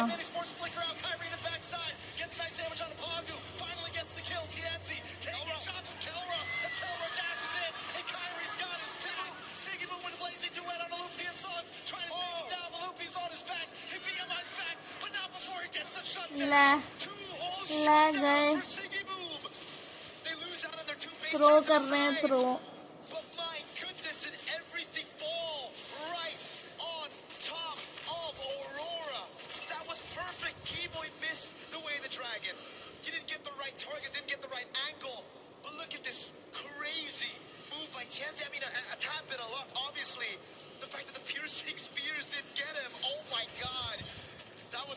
For sure, even for Siggy Boom here, who had to walk past, following through the VMI.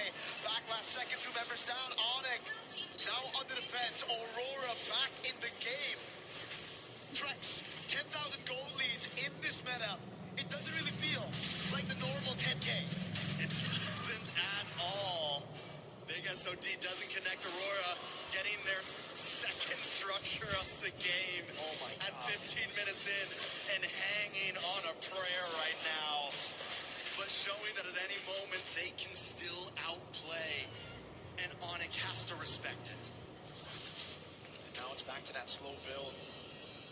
It was Winter Crown earlier for Siggy Boom. He sells it, gets the win in nature, knows just how much there is of a threat from Onic when it comes to the physical damage. Kelra scaled up completely. Kyrie on the Hirara, a menace. Shut down, but still a menace. Not as many stacks on the Sky Piercer, but that survivability of his. Now Aurora and Keyboy, do they read it out? Do they do housekeeping properly, right? Agu's done it, but it's already on Rosa. He's already looking for the kick. Rosa flickers, stops it. So Keyboy makes the win, but it's an SOD from Kelra. Able to still find it in the back. But wait, Kelra's in trouble. Giving away to nature, very clean. He backs up, he sidesteps, but he's still pushed against the wall, and he finally goes down. That's not worth it. Kelra for Rosa is not worth it. हाँ लुढ़क जाओ सब Lord से पहले ही लुढ़क जाओ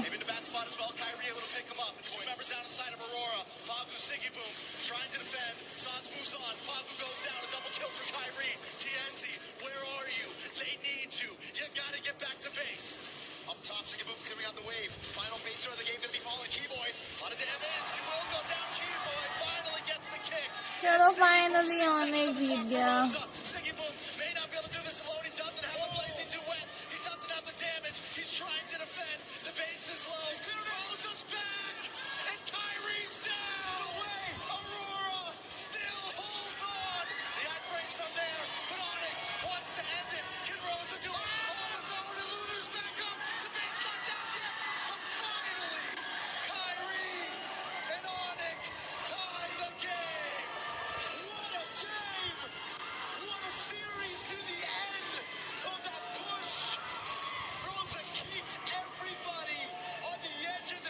boring था यार लेकिन वाईजी वाले में मजे आए थे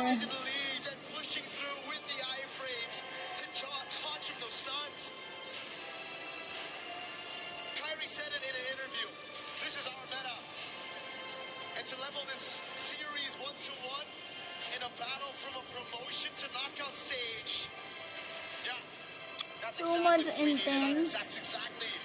क्या ही intense, कुछ intense नहीं था. What a good game of MLBB.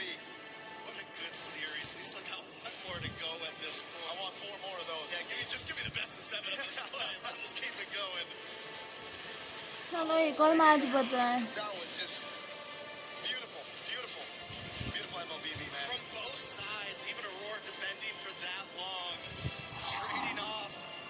Rosa comes back up. Siggy Boom hangs on, but Onic did not want to they didn't want to turn around. So this is all or nothing right here. We're either finishing this or we're losing this. There were no breaks. They took it out, right? There was a nitro button, and they definitely put it on. The gear from 1 to 6 as well after that first turtle. And it was over. लग रहा finals है. It's impressive, honestly, how they were able to turn things around for just a bit. हाँ last match है. It just came down to hero plays after hero plays for Aurora to stay in the game. रे like a 25-minute game. Dude. That game had me on the edge of my seat throughout the whole thing, and I mean, so many great plays. Siggy Boom here, able to save the base. This is when they had a slight entry back in, but here's the end. Rosa up, Kyrie gets the immortality, Winter Crown's back, able to get to safety, iframes out of the shot, Keyboy Luffy re-engage, and iframes the Forked Lightning once again. The SOD landed. We're going to throw it to the panel to dissect this game and break it all down. Man, that was a fun one. Onic tie it back up, and we go again. Best of fives coming up soon, but best of threes for now as we turn it into a best of one to tell us what the story will be. Who's moving on? सावन marshal ban कर दो At least at minimum, if you win versus if you lose. हिरारा भी ban कर दो वो तो इसके previous match में देख ही दिया था जब हिरारा बैन थी जब कीबॉय को छाव नहीं दिया था अभी कायरी को हिरारा मिल गए छाव को मतलब कीबॉय को छाव मिल गया Boy went into this game with a mission, man. He wanted revenge, and he got it. Is some hot stuff. Honestly, it is some of the best Hiraras we've seen so far, the best plays that we've seen so far, and really high caliber decisions that are being made from both sides with compositions that honestly one mistake should have been kind of over for. It was a lot of like base holding almost and continuing. Gideon, was this on in your mind more of the fact that Onic was making a moment that shouldn't have been a moment, where they needed to be more aggressive? Were they less patient? Was it just really good defense by Aurora, even though they should have died in some of those earlier moments? What do you think about those base defenses, how they get going? Well, I think a lot of it just really boils down to how you kind of envision your opponent, right? I think they understand that Aurora is coming in really, really hot right now, and if they drag the game out any longer, the higher the possibility that maybe they're going to drop the game afterwards. Obviously, there are some moments where maybe the most correct play was to go down to the Lord, but why risk it when TNZ has been this close every single time to stealing away neutrals? So just pushing and pushing, saying we got to end it now. This is it. We throw it all against the wall. It worked. I mean, it was great to see Onic bounce back. And Rinmar, I know you got some plays that you've lined up for us in terms of how that game went. What did you catch when you were looking at game two? Well, I was looking at the draft first and foremost. Gideon and I had some very important discussions about it. Looking at the draft, of course, our priorities over the side for Onic. We both really liked that the choke came out early. So the orders have been a little bit twisted, but then just keep in mind, all right, Gideon, I need your help out here. All right. You don't need to put your arm around me, but I like it. So I like it too. It's great vision. Somebody take a photo of this. Smile. So the Joe actually came out of the first phase alongside with the Hirara, and the pick that I really liked coming out of the first phase was the Uranus. Onic knew that Aurora needed to pick the Ling at the third slot here, and that's exactly what they did. Because if they wanted to match the Esmeralda into the Uranus, they can. If they prioritize the Esmeralda over the Ling, they're losing the Ling, and then suddenly they're down on Assassin. They needed to rush the Ling at red 3. They banned out the Esmeralda later on. Now, I feel a little bit vindicated with my, I wouldn't call it hatred, but dislike for picking up the Claude and the... Yeah, you do. Eudora early on, especially with the Uranus up, but Gideon made a fair point that it was the Cho coming out early that was really good. You want to hop in real quick as to why you really like the Cho coming out? Because the beautiful thing about the Cho is that it forces a lot of gold lane matchups to be skewed in one favor or the other because of Flicker. Sometimes, especially when you're facing off things like Harith, or when you can get run down by someone like Claude, having Flicker is the make it or break it in that laning phase. So here, especially when it comes down to first phase Cho, there was a lot of value because you see Sigvo now has to take Purify. Yeah, all right. So now let's go back to the first play that I want to break down here. This is like the first big team fight for turtle number 1, if I'm not mistaken. So this got stretched out, and you can see the difficulty here for Aurora when it comes to fighting, especially with the presence of the Uranus around. You see how much hell Ludwig is giving them with the movements that he's making in the fight, but then most importantly, the impact of Kipoy on the Cho. Those two together early on gave a lot of problems for Aurora in the team fights because of the single target lockdown of the Cho, the AoE that he has, and if ever Aurora missed their timing, missed their opening in the team fight, it's going to be the Uranus slowly punishing them with the creeping damage that he provides. And the final play that I would like to break down, if ever we don't get to see the really awesome massive final fight in the siege is this one. This was the dagger fight that solidified the lead. See, Kiboy again starting it out, marking TNT, marking Aurora really well, and that forced Aurora to respond. But with Kyrie holding the bush, he would get spotted out and AoE. But watch out for Sans coming in with a Valentina ult to get the kill there on the Sigibum, and then Kelron landing the SOD in time to join the fight and deliver the dagger. That was the win that solidified the lead and the win for Onic. I hope it was Onic. Otherwise, we're here for no reason. It's a 2-0 to Aurora. Just kidding. It's Onic. They tied it up. It's 1-1. And, that was a great breakdown, Ramari. Also, you mentioned Moskov, and that's SOD, and the fact that he has played such a big role in this tournament. Feels like it's been the decider in so many different games, whether it's been the main thing or whether it's been that extra thing that just pushes them over the edge, especially with the Hararas, with the Chos, as this instance you said. Valentina worked out pretty well in mid as well and kind of stabilized for them. And, I just wonder, what do you think? The lane continues to go down in win rate. We see the Harara go up in win rate again, Gideon. Do you really think it's that matchup? I mean, another question, how do you enable the lane enough to where you start moving this around back in the other direction? That's a great question, man. I think a lot of it comes down to priority, right? That's why we see a lot of these highly defensive plays coming out from a lot of teams who is like, oh, you know what? Because Hirara is actually so good at clearing these waves early on, especially at level 2, they look for these fights. So it's a game of rock, paper, scissors. It's either I invade, you defend, or I attack your mid lane, try it, make sure I get some battle spells, or maybe I trade junglers. Either way, it's about punching above your weight and getting as much of value as you can with as minimal discounts as possible. Yeah, the tradings early on, especially for those picks, is getting really quite difficult. I think Hirara is just such a really great pick. The multiple iframes that you get, the multiple dashes. I know Ling has a slightly similar kit, but again, it's the difference in what happens if suddenly one of the main pieces you need around to help support the Ling. We think of Ling as an independent hero, as an assassin, but it does need some help as well. It needs some sandbags. It needs someone to help crowd control the field for itself if ever it decides to finally join in with the Tempest of Blades. But what happens when the Hilda gets taken out early? What happens when the Bellery gets taken out early? It gets difficult for the Ling and TNZ to start making a move of when to go in. It feels like it just has a higher floor than the Harara, right? I mean, in terms of being able to execute it, I would say, I think I might have reversed that the way that I was trying to explain it, but you need more elements to make sure your lane is absolutely dominating the way that a Harara feels like. If she's a first pick, there's so many different ways that we're seeing lineups built to exploit what she does well, and she's getting the job done. I mean, you can't have a 75-plus win rate without that, right? You have to be flexible, so it seems like maybe that could be a priority going into it in terms of, even though somebody gets Link, somebody gets Harara, is it really an even trade anymore? Yeah. I think it's the acceptance of, I'm going to play for the later stages of the game, and Harara wants to play in the early stages of the game, right? It's very clear identities when these jungles have to actually battle against each other, because even so, there are some pros and cons, right? Despite Harara having 4 abilities at level 2, Link can cross the map in less than 3 seconds, right? You're giving away pressure for extra strength when you are playing this Hirara. So that's why it really boils down to that mid lane. And I think that a lot of teams are starting to recognize right now, hey, if we can influence the lane with our picks, Cho, very good example of this, to force people to take out Purifies, I think then it starts to open your mind to what other options you have of what truly is strong side and weak side. Yeah, so we might need to revisit the importance of showing up Cho a little bit earlier in the draft, as Gideon pointed out. For me personally, the type of mid laners that you have and the damage profile that you have, looking at the opposing EXP laner, Eudora's up, I really don't like to pick it up if the Uranus is around, if the Barrett is around. Yeah, Onic coming back from that first win. We thought Aurora was going to continue on doing what they did, early, quick success, and now Onic has for Siggy Boom, and the first time Aurora's coach, Midnight, to come up with another plan. This is their first loss of the tournament so far.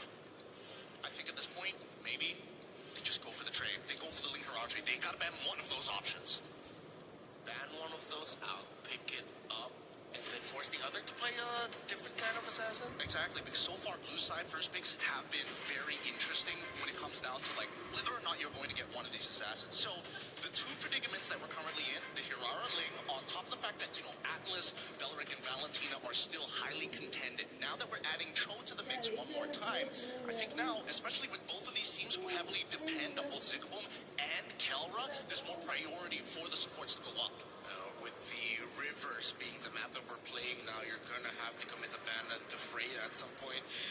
You always expect with Freya in Rivers to always join Turtle One. That's a given. If it's not going to be the Freya, then it's a really fast rotating gold laner to see if they can build an early lead, similar to the Claude that might want to join in, or a Moskov. You SOD in for Turtle One, and then you just walk back right quick through the river as well. Well, the Atlas and the Marcel taking down Fanny as well. Onic and Aurora kind of trying to throw it all on the line here. Yeah. This is kind of interesting, right? So Onic have respected, you know what, Fanny, Selena must go every single time. But then you come to Aurora's side on blue. This time they made sure, you know what, we're going to do exactly what you did in the previous time. We're going to ban out the Marcel. We're going to give you that last option to decide whether you want to do the trade. And yes, they do go for the trade. Aurora gets banned out. It wouldn't be too surprised if this is going to be a Ling and then trade for Cho. Yeah. Onic would want to get the Cho, and they have an option to go for the utility jungle if ever. There are still a lot of assassins at the board. You could still consider bringing back Harley, but of course, as we discussed earlier, the Freya trade is active, and Aurora would rather go for the Freya. They So can now the they're banning their Selena. They don't need to rush showing it whether it's going to go into the EXP or gold. Interesting. Just means that they're more confident in that in comparison to giving TNZ an option or trying to expand the pool just a little bit more, which means that Onic at this stage need a decent amount of peel. They could go for traditional counters, but that might reveal too much early on. I think it's going back over to the Eudora once again. You think Aurora's going to be crazy enough to go again with that Raphael in mid, Barrett's XP, Freya gold? They could set it up. They could set up for it, but they need something that like hard skills in that jungle. And without the Harara early on, I think now they need something else to kind of fulfill that position. Ooh, Pack. Ooh, an early Paquito. But that's interesting. So I think they're also opening up their options as a flex in the gold. So if ever that Freya goes gold, then you send it back on over, and then at least you get a fighter trade in the gold lane. So that means the Esmeralda, Ruby, Trigger Fingers need to be there. So let's see whether we find any of those indicators in this draft. Then, if you're already getting rid of Zushin, I would have imagined that they would look for something a little bit more peely, right? Or at the very least, the Cho at some point of time. It makes a lot more sense now for Aurora than earlier, now that they've shown the Ling. But even so, I still think that there's a lot of value in it. It also makes sense to take out the Jushin if ever you're going to be going for like a full dive, because you guys do not want to get like all crowd controlled up in the air by Jushin. So that might have already been a tell by Aurora that despite this looking like a flex, this could be a close to mid-range style of composition for Aurora. And yeah, here we go again with the Uranus coming out early. They get the Belleric. I wonder if they're trying to bait out and signal to Onic like, hey, come hit the bat into the Rafaela in the second phase. We did it before, we'll do it again. It's a tanky lineup right there as well. A lot of front lineup presence. I mentioned Rivers rotating will be on the docket. Yeah. And the interesting thing is that they're trying to... I feel like they're trying to get in the head of Onic because within the draft lobby itself, they got Brosa to pick up the Uranus. So it's like sort of telling Onic, hey, maybe you want to consider that this might actually be going to a mid lane, and then we're going to be pulling out a lot more surprises. So draft lobby in-game, interesting mind game stuff going on right now by Aurora, potentially. Yeah, it's putting Onic in a pretty awkward position because last time they didn't have to worry like too much about certain things, and they were also actively banning out the Paquito. Now they kind of have to take it away to deny options. But now, once again, you get this Eudora, and the same problems are going to occur. It's great when you're trying to peel away this Freya from you before her ult gets ripped, but even so, that pressure we've seen many times, you lose that out fast. It is a question of sticking to what is good, what is available, and trying to make it work. But also, it's a question of how can we not get surprised. Eudora is certainly not a surprise, which means maybe Aurora expected this. You would have probably thought, okay, Eudora Ling available, so that's probably what they'll go to. But do they have an answer, something sneaky? I'm thinking whether or not this could be a potential Kimmy angle as well. That's another thing that I'm scared of. Yeah. Oh, they're banning out the Guinevere just to make sure that these neutral objectives are going to be less easy to contest for, especially since you have anti-CC with Violent Requiem. Esmeralda, really good ban here. And this is an admission from Midnight. It's like they recognize that both sides could actually lean into the double fighters. Yeah. So now, that might actually be a bit of a reveal of where the Uranus is already going. Because if you ban out the Esmeralda, it makes a lot of sense that the Uranus is going EXP, the Freya gets set to gold, the Belleric is set to Rome, so now you're just waiting for mid and jungle. Because I was thinking, I wonder if Aurora drafted something a surprise. Yeah, exactly. Like, is it crazy flex that the Belleric could still go XP, that the Uranus could still go jungle? That's what I'm thinking, like, is is Uranus jungle going to be up to speed to the lane, and then I realize, no, it's going to be way too slow. Is Uranus, Rome, Beleric XP, Freya Gold an option? Uranus roam a little bit kind of funky. It would be Beleric XP definitely good. Oh, they banned out the Rafaela. I love it. I love it. This is a position that Midnight wanted them to at least say, hey, recognize me, look at me, right? Get rid of the Rafaela. And now that you've committed to it, I want to see what the conversion is going to be at the end of the day, right? Because, again, Midnight's got a lot of plans, and at the same time, he's shocked us in the first couple of days. If he's got something else in that pocket of his, I'm interested to know why. I do like this कोई नहीं double उठाता fighters we तुम पता talked नहीं क्यों about. उठाती हो But we'll see if that ends up becoming a reality for either of these teams. Still on that final ban phase. जो बात होती है ऑफिस में होके होती है कॉलेज पे कोई बात होती है They get rid of the carry. The thick lineup is going to be a lot more. तुम भी It's going to be behave real नहीं hard करती to हो get बिल्कुल through. And now principal that they've already director locked the वाली Eudora चीज for पे themselves on the side of Onic, they don't even have the option of Gord to lean into after to try and deal with the frontliners. What does that leave us with? There's not a lot of good support options here as well. I mean, you can sort of go down just the slow peel stuff, but after game number 1, I think that Kiboy is going to have to take a step back here as they get the Barats. I wonder, are they crazy enough to send that Uranus to XP you pick up? No, the Ling is throwing me off. I'm thinking if there's any room for a surprise like Mathilda somewhere, an export somewhere, but then with the Ling, you're gonna get slowed down in your jungling if you try to go for something cheesy in the jungle. I'm going to be honest with you, Matilda is looking real good for either side. Really? Yeah. For the YSS. Guys, a little controversial here. The Lo Yi. And not a unique hero. Here we go.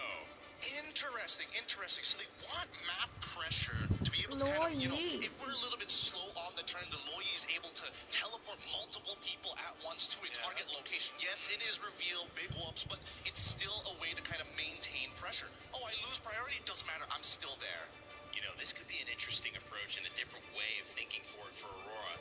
Onic, you think they expected this one? I mean, final pick, they have a chance to respond, but, I mean, first time we're seeing Luyi in this tournament. And YSS, again, has not won a game, been played about 6 times. This will be the 6th. We'll see if that changes here. Let's see if they'll make it work. You see some cursed options so far, and I think this will balance things out in terms of the cursed option curses, I guess, with Eudora getting big, knowing that the Uranus is still open, the YSS getting big, knowing that it's going to be a little bit slower because there's the Barons on the other side. Oh, interesting choices, but with the Loyi, this might be the X factor. Whoever flickers first loses. Yeah, pretty much. Well, it's going to be a flicker battle. This could be over in a flicker as well because you see these two teams, how good they are, how effective these drafts can be.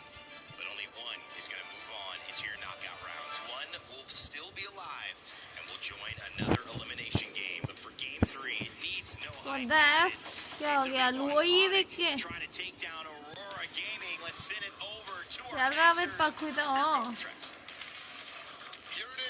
हो जाएगा रे new lineup Of this game 3 and conclusion awaits us. The climax, here we go.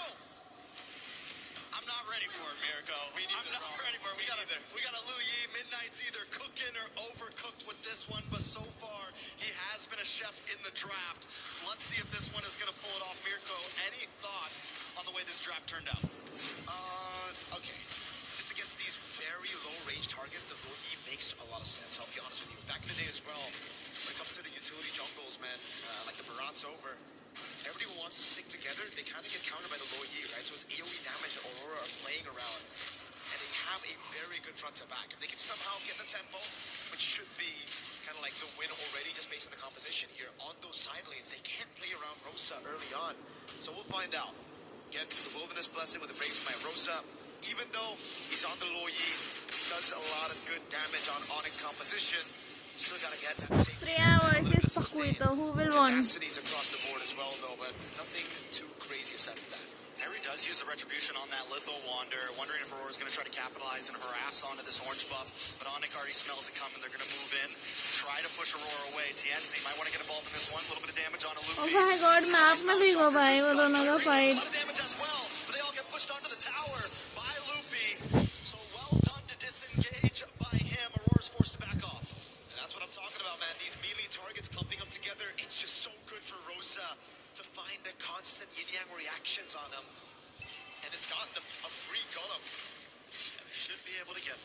See which way it goes. TNC actually does. Oh, TNC down. First blood. I think that's 3 games in a row. First blood's on to TNC, but Rosa does find Sans a quick trade. Hasn't been the best 2 games for TNC, man. Onic really have set their sights on him. But Rosa has done a good job taking down Sans. Now it's 1-1. Tempo up top for Aurora. So TNC should still be able to get the orange buff and make it in time into the turtle. So let's see again what happened here. Is just Sans with the flicker in, dude. Gets it, shut down, a stun. Kyrie is Cherry on top with the Tempest of Blades. But it will be traded, so not the worst. Still really good for Onic, but not the worst for Aurora. Aurora is not, whether it's game 1, game 2, or game 3, they're not going to stop their style of play. And that's that early aggression. That's exactly what King Kong was talking about in an interview. They have to watch out for that first minute or 2. And Onic has been dealing with it well. Diversion play up to the turtle. Kyrie's already there, forced to back off. A nice pull back from Loopy. Good stun. Nice stun on Loopy as well, but a nice stun from Sans as well. Rosa trying to get involved with the yin-yang overturn, but not able to land. TNC able to take the turtle. Tempest of Blades does come down. Rosa able to flick back. The Keyboy's in a little bit of trouble. TNC falls to Loopy, and now Loopy drops Siggy Boom. They're going to try to move on to Kelra. Kelra might not be able to get away with this one. Enough damage, and Kelra goes down. A double यार Onic तो गया मतलब गया Onic. To reel Onic in for the rest of the team to corral over and just pounce. Siggy Boom with the rotation, similar to Kelra. Kelra had the instant rotation first, but again for Siggy Boom it's about waiting for those resources to be depleted by Onic already. From the rest of the ये team, कैसा pics देता है Onic का coach उनको. 2 kills over, now the Goldie as well. He even got the neutral objective with that turtle earlier, so man, Aurora really Retry miss by Kyrie. that's how you make the Yisun Shin work. Every other team, they make the Yisun Shin, they play around the Yisun Shin. Aurora like, this is the Yisun Shin, he's a support. Retry miss Kyrie ने तो Retry मारा भी नहीं. But honestly, this has been the start for TNC in all 3 games. Even in game 1, he got hit by Keyboy, died very early on. So I don't think we completely count him out. Yes, right now on a YSS, you don't want to have 2 deaths this early. But at least this time, Siggy Boom is something. They have other heroes to rely on this game. And I really got to say, man, very underrated member of Aurora, right? Everybody talks about TNC, Rosa, even Pagu at M7 because he was the newest member, but Siggy Boom, just a constant growth from this man right here. From his debut on Aurora, actually from his debut in S2G and M6 to then joining Aurora. He's now all alone, but that's why Freya's meta, never really out of the meta since M7. Thank you, RP. ये इनका गलती नहीं है. इनके coach ने इनको जो pics दिया है उनका गलती है.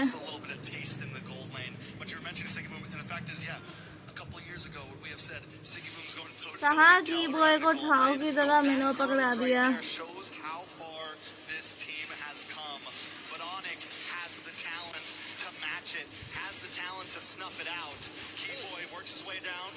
Gets caught by the yin-yang.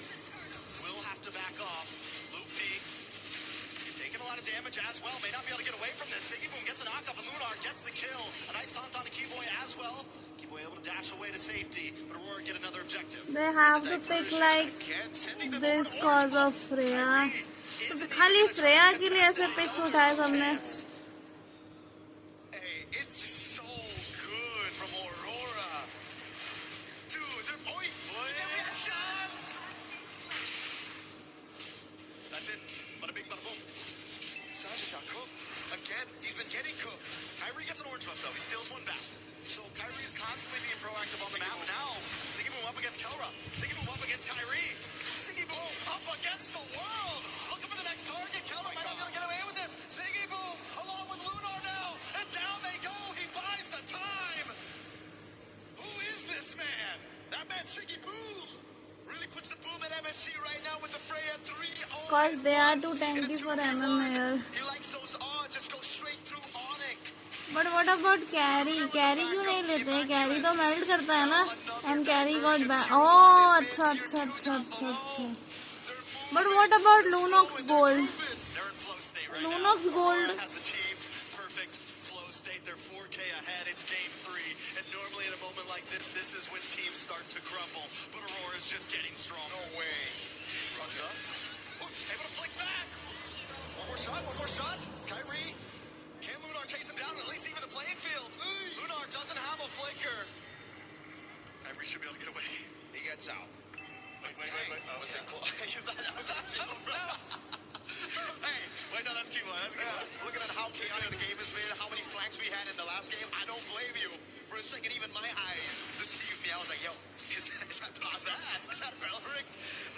It was Keyboy just to continue to help him in case the chase went a bit too far. But Aurora, 4,000 ahead. Tienzi gets away. Onic trying to tie Keyboy. Ooh, Keyboy does dash in. But Tienzi's on phase because of the traceless. Keyboy now. But YG वाले में भी उनके जो opponent थे उनमें भी 3 टैंकी pics थे. बट लुक एट देम ना, उनका कंपोजिशन कितना अच्छा था, पिक्स कितने अच्छे थे.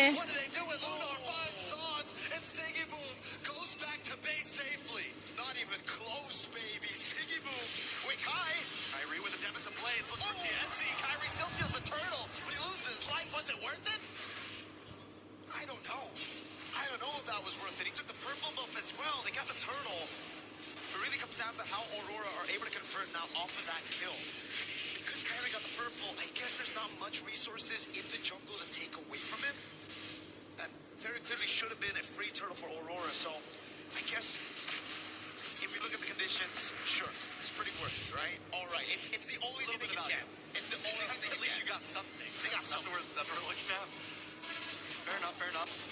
Lunar on the Uranus this time. You know, last time. Deal with this guy. Nobody.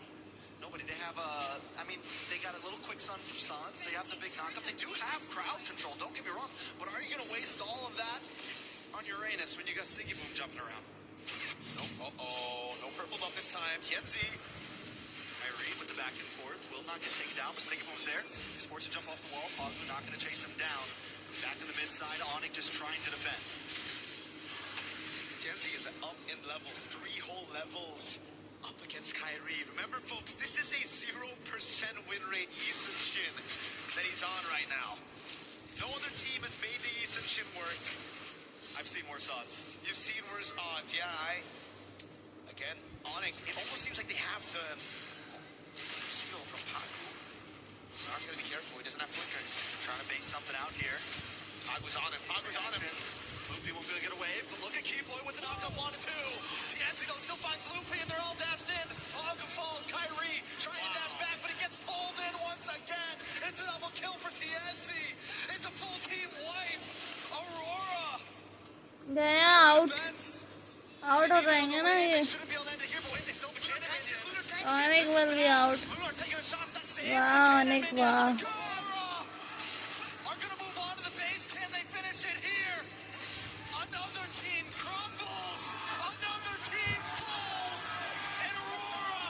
Aurora, bro, Aurora. Bye, Onic, bye. Now it's Onic. Aurora with a statement, a declaration as they make it to the knockout stage. Winning on a Yisun Shin that looked unwinnable. 0% win rate before Tienzi got his hands on it. The Loyi, another pick by Midnight Parating Handa. Siggy Boom with a performance of a lifetime on that Freya. And in the backup of Pagu, the tank of Lunar. Impeccable. MLBB from Aurora Gaming. One of the best चलो भाई हो गया बस. group stage runs ever. हटाओ.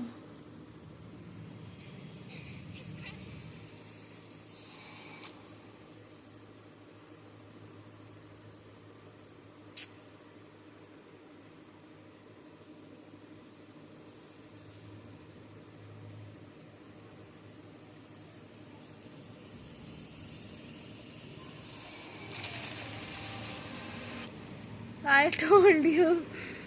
अरे यार उनका coach का गलती है कि कैसे कैसे पिक्स दिए उनको.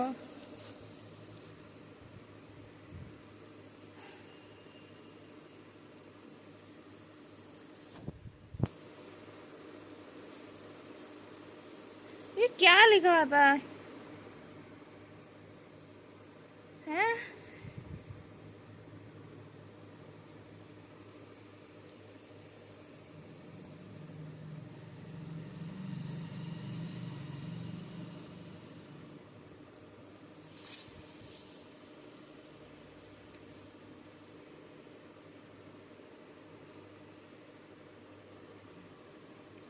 एक आध मैच आ रहा है क्या कोई? एक मैच कायरी लॉस्ट हिज.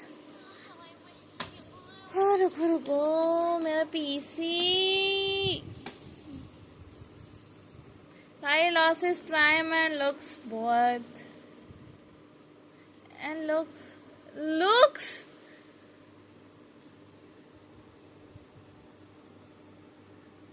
अभी लुक्स कहाँ से आ गया उसका गेम में? रात में ही हार गया क्या? वही तो कह रहा हूँ मैं, क्या ही पिक्स देते हैं उनको। हट।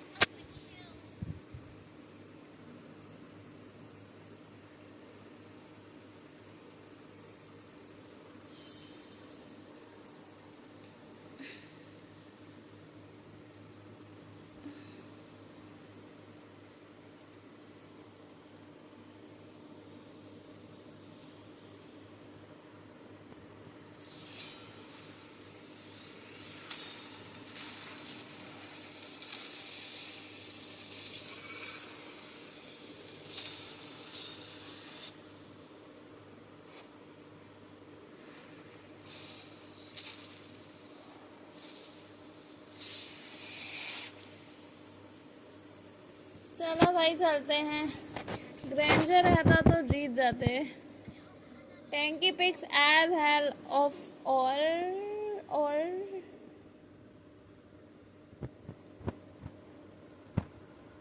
हो गई भाई वॉच पार्टी। मेरे बस का नहीं है। वो लास्ट किसका बचा है? कौन सा मैच है वो? क्या है ये? Entity versus Team Liquid. Team Liquid ही जीतेगी जहाँ तक है।